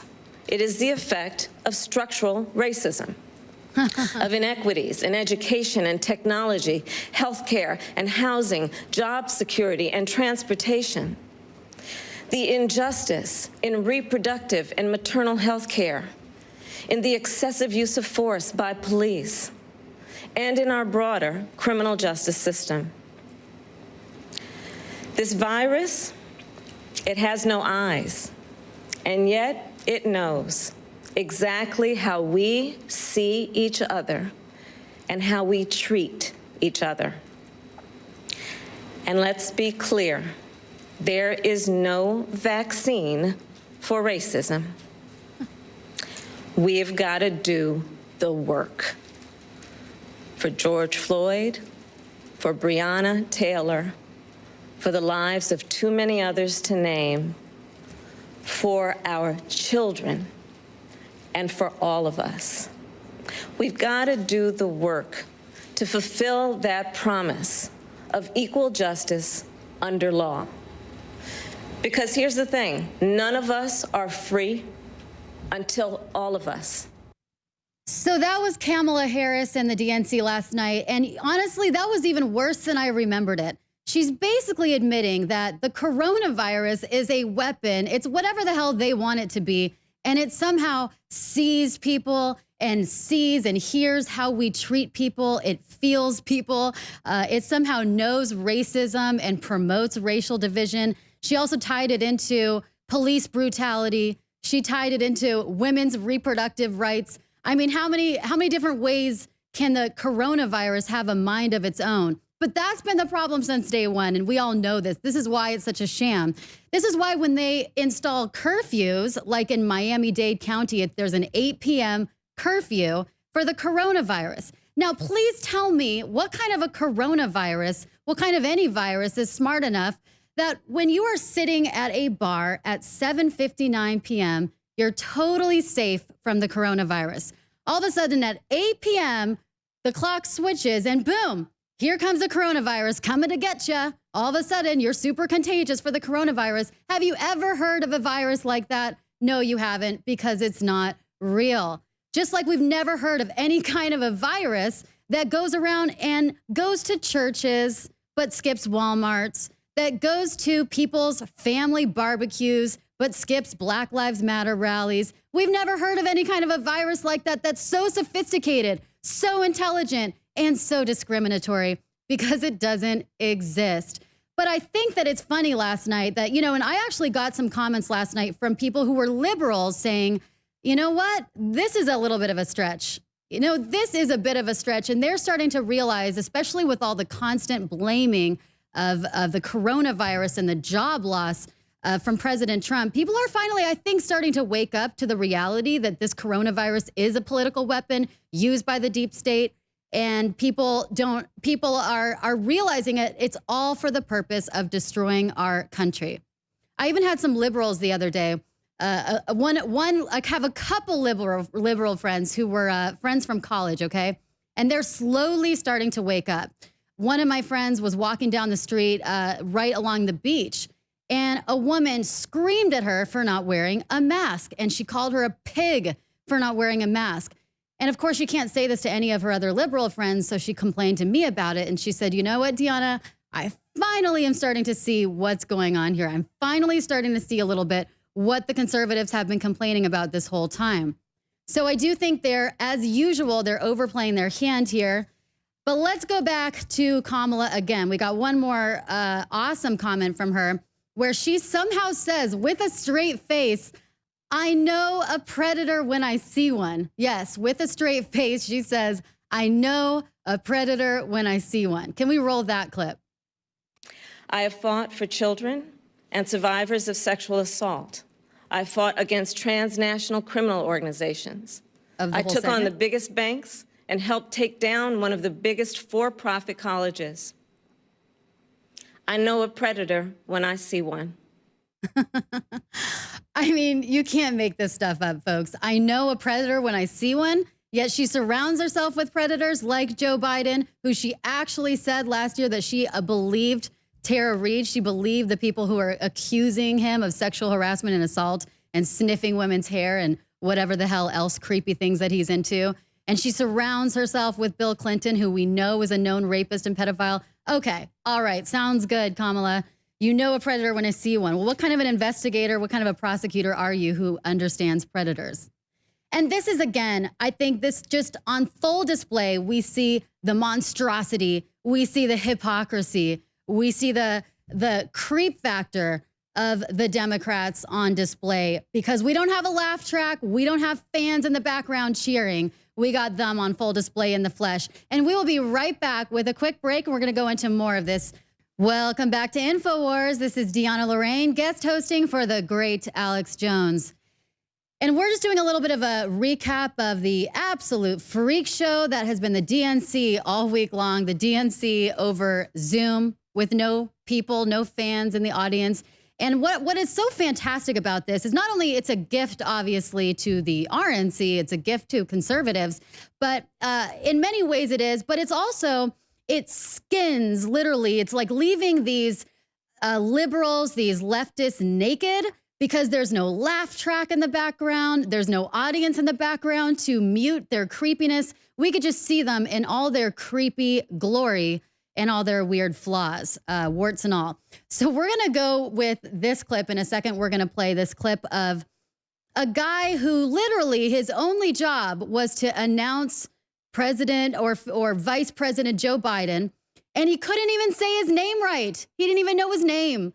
And then we get into what I think is the cringiest moment of maybe the DNC so far, where they announced his presidency, Joe Biden's presidency, their endorsement, and it got into some weird stuff. So let's play this clip right now, what I think is the cringiest moment of the DNC so far. In the pursuit of a more just future, one that recognizes healthcare as a human right, one that tackles the climate crisis and takes on racial and economic justice, Wisconsin cast 30 votes for Bernie Sanders and 67 for the next president of the United States of America, Joseph R. Biden.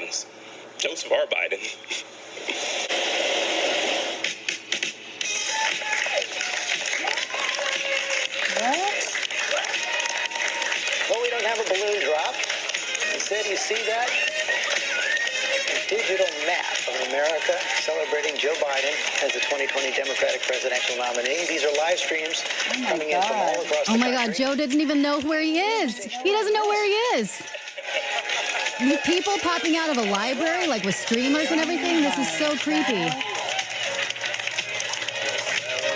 Kids and grandkids. These are obviously trained SEALs clapping.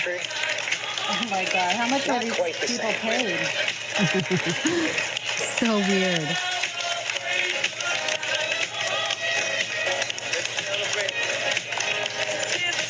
Oh my gosh. What is he dancing right now? It makes you think of all the Zoom gatherings that have been happening all across the country. Oh, this is so weird. This is hard to watch. Joe Biden has been nominated by the Democratic Party as our candidate for President of the United States. Vice President Biden is hereby invited to deliver an acceptance speech. Oh my God. He does not know where he is. Very, very much. From the bottom of my heart, thank you all. It means the world to me and my family. Looks like Antifa in the background. See you on Thursday. Thank you, thank you, thank you.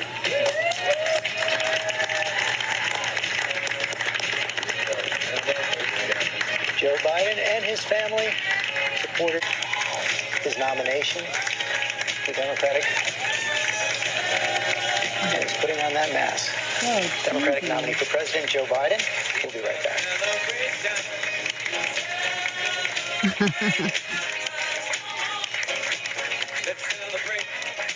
He's putting on that mask. Did you hear them in the background? He's putting on that mask. Such a pandering fool, putting on the mask at the end. And the mask is symbolic too. What he's really telling you is if you vote for me, this is your future. Your future is comprised of, it's going to be comprised of obedience and silence and control. That's the future you can vote for. Now, the other creepy thing about this is we realized this later. Some people called this out. But in those Zoom shots, right, where all these people's clapping and there's like a cluster of all these people, it's about 30 people in windows. What they found is that they are so fraudulent that they duplicated people. Oh my God, they duplicated people over and over in these Zoom shots. So they couldn't even find 30 original people to support and clap for Kamala Harris and Joe Biden. That's how bad it is, folks. That's how bad it is. Now, when you look at these trained, actors, right, who are clapping and who just, they're zooming up and they're clapping, right? You look at that and you compare that with Trump's real supporters and his rallies, which are just roaring and screaming and shouting. Women are practically throwing their bras at President Trump because he's such a rock star. It is literally night and day, guys. It is night and day. It is fake versus real. And that's all they have. I can't believe their PSYOP goes to these lengths where they have to literally superimpose fans in there just to generate some sort of excitement. Now we're going to talk a little bit about Pelosi, nasty Pelosi, who I obviously ran against. And I know a lot about her. I know this woman very intimately. But Pelosi's speech was also pretty cringe. Do we have that clip? Okay. And now, please welcome Speaker of the United States House of Representatives, It's my honor to bring Nancy you the Pelosi. greetings of House Democrats, the most diverse majority in history, more than 60% women, people of color, and LGBTQ. Our diversity is our strength. Our unity is our power. This month, as America marks the centennial of women finally winning the right to vote, we do so with 105 women in the House. Proudly, 90 are Democrats. Ew, to that's win the scary. Vote, women marched and fought and never gave in. We stand on their shoulders, charged with carrying forward the unfinished work of our nation advanced by heroes, from Seneca Falls to Selma to Stonewall. 4 years ago, when President Obama and Vice President Biden were in the White House, they made us proud. I like the birds and their flying in the leadership background. made our country great. In that spirit, we come together now, not to decry the darkness, but to light a way forward for our country. That is the guiding purpose of House Democrats, fighting for the people. Really? We have sent the Senate bills for lower health care costs, for bigger paychecks, for cleaner government, protecting John Lewis's voting rights, and enacting George Floyd Justice and Policing Act. Always We've sent the Senate pulling in bills to George protect our Floyd and John dreamers, Lewis. LGBTQ equality, to prevent gun violence, and to preserve our planet for future generations. I can't even watch this and anymore. Even more. All of this is possible for America. Who was standing in the way? Mitch McConnell and Donald Trump. Our nation faces the worst. Notice she had to basically look at her script to say, what's standing in the way? Mitch McConnell and Donald Trump. You also wonder, too, I mean, notice how she was dressed in all white and she was clutching her hands like she was praying. She's talking about a guiding light. These are all just part of the psyop, right? She's trying to look all angelic and pristine and white. Who is she fooling? She's not fooling anyone. She's as demonic as they come. And I know that firsthand from battling her. So, notice too how, and I've been calling it from the beginning. Alex has been calling it from the beginning, obviously, but this is part of this is connecting COVID with police brutality and climate change and sustainable development, right? And people in the beginning say, no, you're crazy. They're not going to connect it. And look what, they're already doing it. They're connecting climate change and sustainable development and all the goals of Agenda 2030 or Agenda 21. They're connecting it all, folks. And we see even, coronavirus is because of coronavirus, we shouldn't eat meat anymore. We should restrict our meat. We should become vegans. Okay. All of a sudden it's because of coronavirus, we should start moving into smaller homes. Yeah, okay. Because of coronavirus, we should stop going to churches. It's all because of coronavirus. We should be wearing masks during sex. We should be not kissing anymore or procreating. All of this is just a cover, right? Coronavirus is just a cover. But it's ridiculous for those of us who are awake and who know what's up and who connected the dots already. And you can see Agenda 2030. We can see the fourth industrial revolution, which was, of course, created by the World Economic Forum and all these globalist actors. You just go on it and they tell you the plans right there in black and white. They tell you it. They're not hiding it, folks. They're not hiding it. It's our damn fault if we're not going to do anything about it when they're putting those plans right there in black and white, you know? And then we got Soros's granddaughter, Greta Thunberg, who is thumbing her nose at all of us and telling us exactly what to do and what to be. She's telling all of these adults. And we're going to go forward. We're going to talk a little bit more about this when we come back in just a minute. Stick with us in InfoWars. I'm Deanna Lorraine. We'll be right back. Welcome back to Alex Jones. This is Deanna Lorraine hosting for The Alex Jones Show. And we are just going over the craziness of this week. It is the Twilight Zone. And every day I feel like I'm stuck in a horrible Arnold Schwarzenegger movie that just doesn't end. And then it's like combined with Groundhog Day. And we just can't seem to get out of this nightmare. But we're doing the best we can. And we're at least having some fun while we're doing it. So last night, another funny thing happened. You know, you always have to look at symbolism, right? We have to look at symbolism and because the deep state, the left, they're all about it. Last night, I noticed something interesting with Pocahontas, with Elizabeth Warren when she was giving her extremely prepared and rehearsed speech. She was doing it, first of all, in a creepy kids' kindergarten daycare / situation with kids painting in the background and everything. But then she also had in block letters BLM spelled out in the background over her right shoulder. I mean, come on, it was so weird. So if you zoom up there, it spells out BLM. Oh my God, you're so clever, Pocahontas. You're so cool. What is that signaling? What is that signaling? Are they trying to signal an uprising? I don't know. But how much more of this BLM pandering can we do, folks? It's just non-stop. Now, yesterday, I was in a parking lot and I was videotaping this baby. You know, there was a couple that was carrying a baby and the baby had like this shield. It was wearing like this little shield and a hazmat suit. And I was just videotaping and I was thinking, wow, what a sad life. You know, this kid's going to grow up totally traumatized.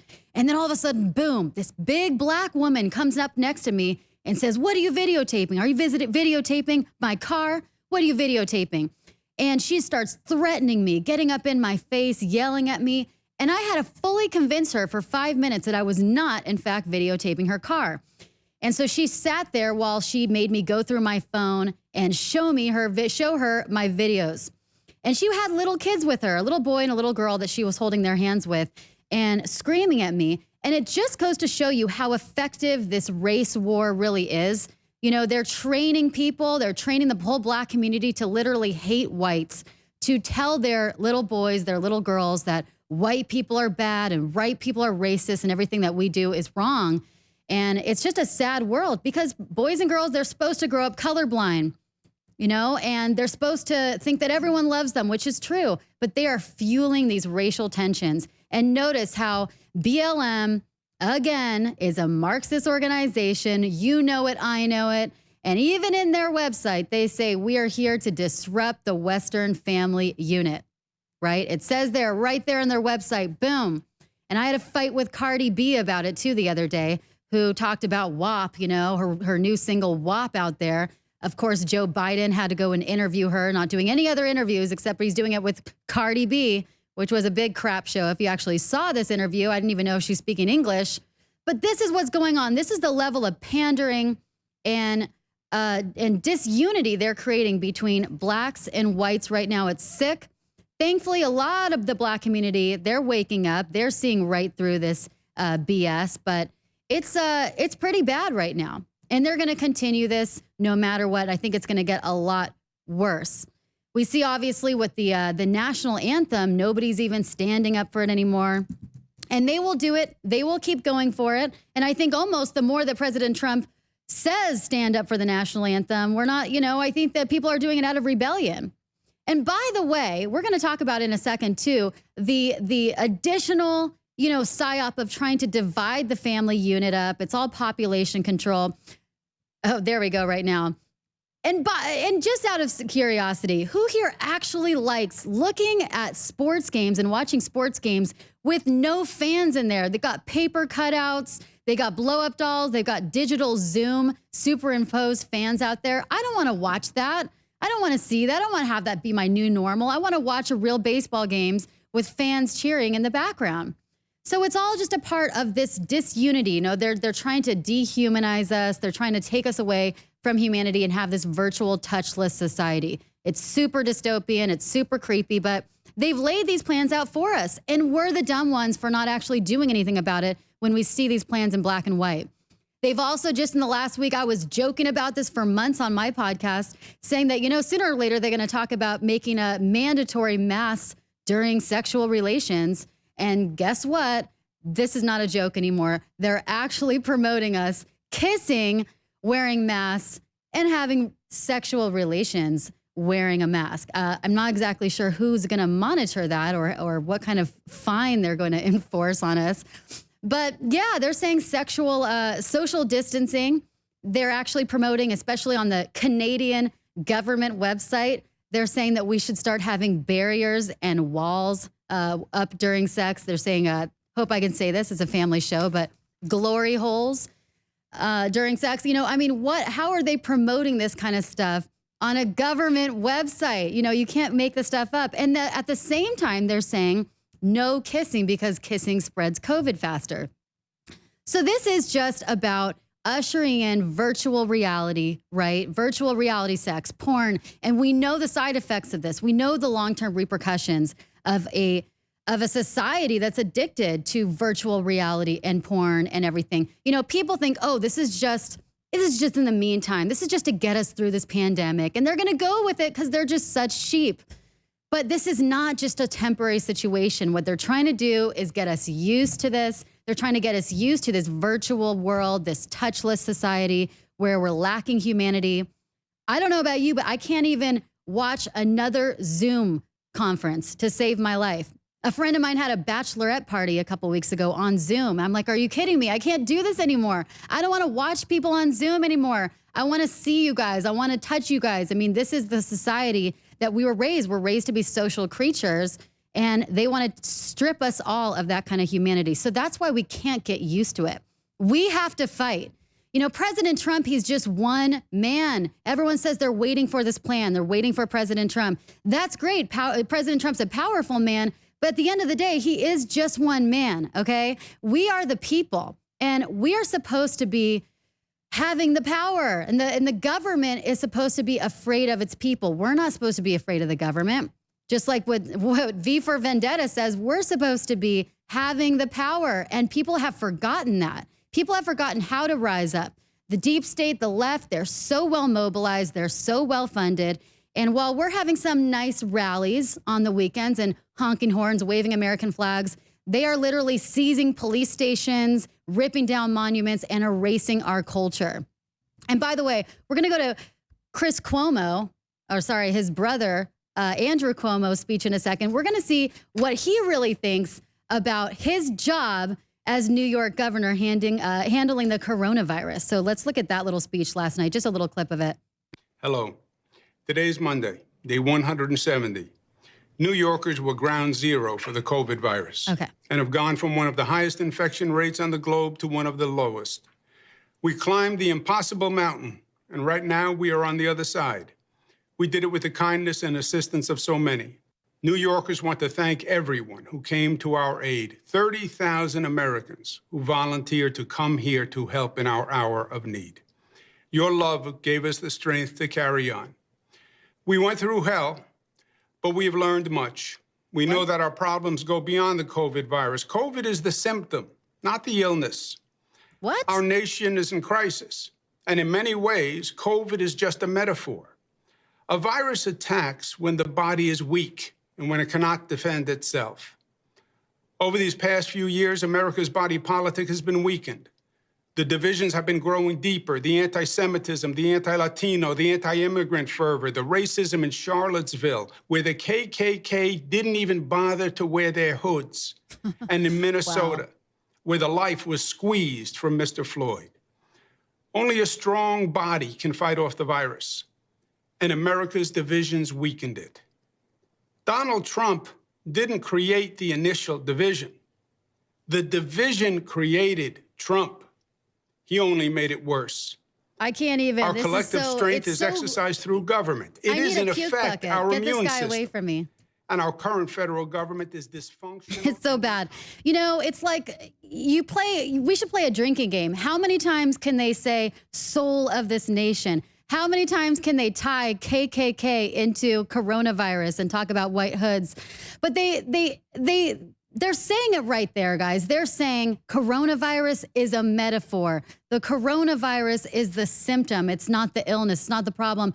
They're telling you right there it's not real. How many more signs do we have to know, guys? Anyone who's still believing this is a real, serious, deadly virus, I got some problems for you. Okay, guys, thank you so much for watching. I'm Deanna Lorraine. You can pick up my book, Taking Back America, on Amazon, but maybe better than to supporting Jeff Bezos, we can connect it with InfoWars sometime in the near future. So thanks so much for watching. This is the Alex Jones Show. This is Deanna Lorraine hosting for him, and we'll be back in just a few minutes.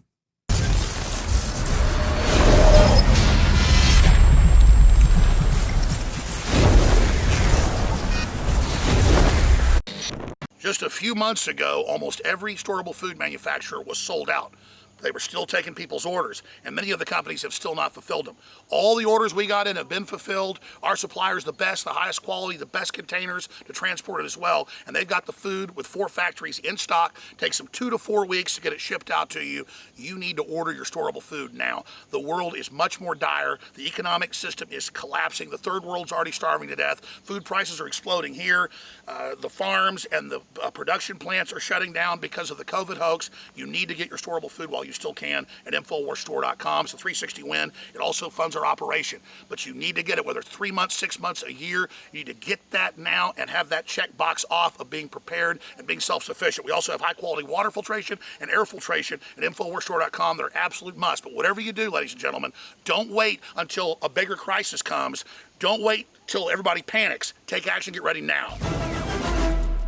Owen Schroyer here, host of the InfoWars War Room every day from 3 to 6 p.m. And that means I have to follow up after the big man. And that is not an easy task. So I need to be as focused and energized as possible every day at 3 o'clock. So yes, I am on performance-enhancing drugs. It's the combination of the energy of the Turbo Force, the focus of the Brain Force, and then the VasoBeat Complete, which is a beat supplement which act as a vasodilator, which makes sure that the nutrients and supplements that you're intaking are getting all throughout the body so that I can maintain proper focus and energy for 3 hours and beyond. It's almost 3 o'clock. That means it's time to take my performance enhancers that I have conveniently stashed right here at my desk. I literally will never host a war room without them. It starts with the Turbo Force right here. Just get your cup of water, pour in the Turbo Force. I then take my VasoBeat Complete right here. 1 dropper, 2 droppers. Stir it up just a little bit for good measure. And then, with the energy from the Turbo Force and the nitrates in the VasoBeat Complete, with the focus from Brain Force, with the vitamin B6, vitamin B12, and all the other supplements that are inside of that. Those are the supplements I take every day, right before I go on air, for maximum performance, maximum focus, maximum energy. And the good news is, once I finish drinking this Turbo Force, I've got energy for about 10 hours. So I can continue working past the show, work on other things, go and lift weights, run, whatever I need or want to do. It's all with the Turbo Force, the Brain Force, and the VasoBeat Complete trifecta, available only at InfoWarsStore.com. I've talked to the EMS and I've talked to medical doctors, and what makes you nauseated, it's not just the smell of piss. What we call the smell of bum piss. It has that sweet, nauseating smell. It's sweet. Well, it does. It's a sweet stench. It makes me want to throw up like rotten meat. It is the crap of dust mites. Have you noticed the stench of bum piss in your leftist-run neighborhoods? The crap of dust mites in bum piss is a real thing, and InfoWars Store has the solution. InfoWars has created the most powerful herbal lung cleanse and respiratory support product on the market. With over 1,000 types of mold and mildew, toxic chemicals, and yes, dust mites. Our Lung Cleanse Plus, made with organic and wild cultivated herbs, is just what you need to survive the unprecedented surge of bum piss and other toxic substances in liberal leftist cities everywhere. Order the InfoWars Life Lung Cleanse Plus supplement today at InfoWarsStore.com. 4 years ago, I added a member to the InfoWars Life team who has developed products for major national grocery store and food chains to make sure that he could go to the developers and manufacturers of high-quality supplements and make a new standard. Well, that individual helped us come up with Body's Ultimate Turmeric Formula with 95% curcuminoid extract concentrate when the leading competitors have 3 to 5%. We believe it is the strongest in the market. If somebody else has got one, we don't know about it. Now, folks absolutely love it. They love the results that they get from it. Now, this is apples and oranges because it complements Body's. But going back over 7 years ago, we had a major supplier of high-quality organic turmeric that was liquid that you take under the tongue, and people loved it. Then we could no longer get it anymore because that company was so overloaded with orders from other people, because getting high-quality turmeric is really a tough thing to do. We've now secured another company in the last year that has even higher quality turmeric concentrate. This is one ingredient, pure turmeric extract. It's the liquid type, taken under the tongue. If you love Body's, I think you're really gonna love this product. Some people around the office that have tried it say it's better than Body's. Some say it's not. Some say it supercharges it. All I know is this is one of the strongest, if not the strongest, turmeric extracts under the tongue you can find out there, and it's got a different delivery system. All I know is this is one of the strongest turmeric concentrates that's liquid that you take under the tongue that you're going to find out there, and that our developer is extremely proud of it, and the reviews we're getting internally are amazing.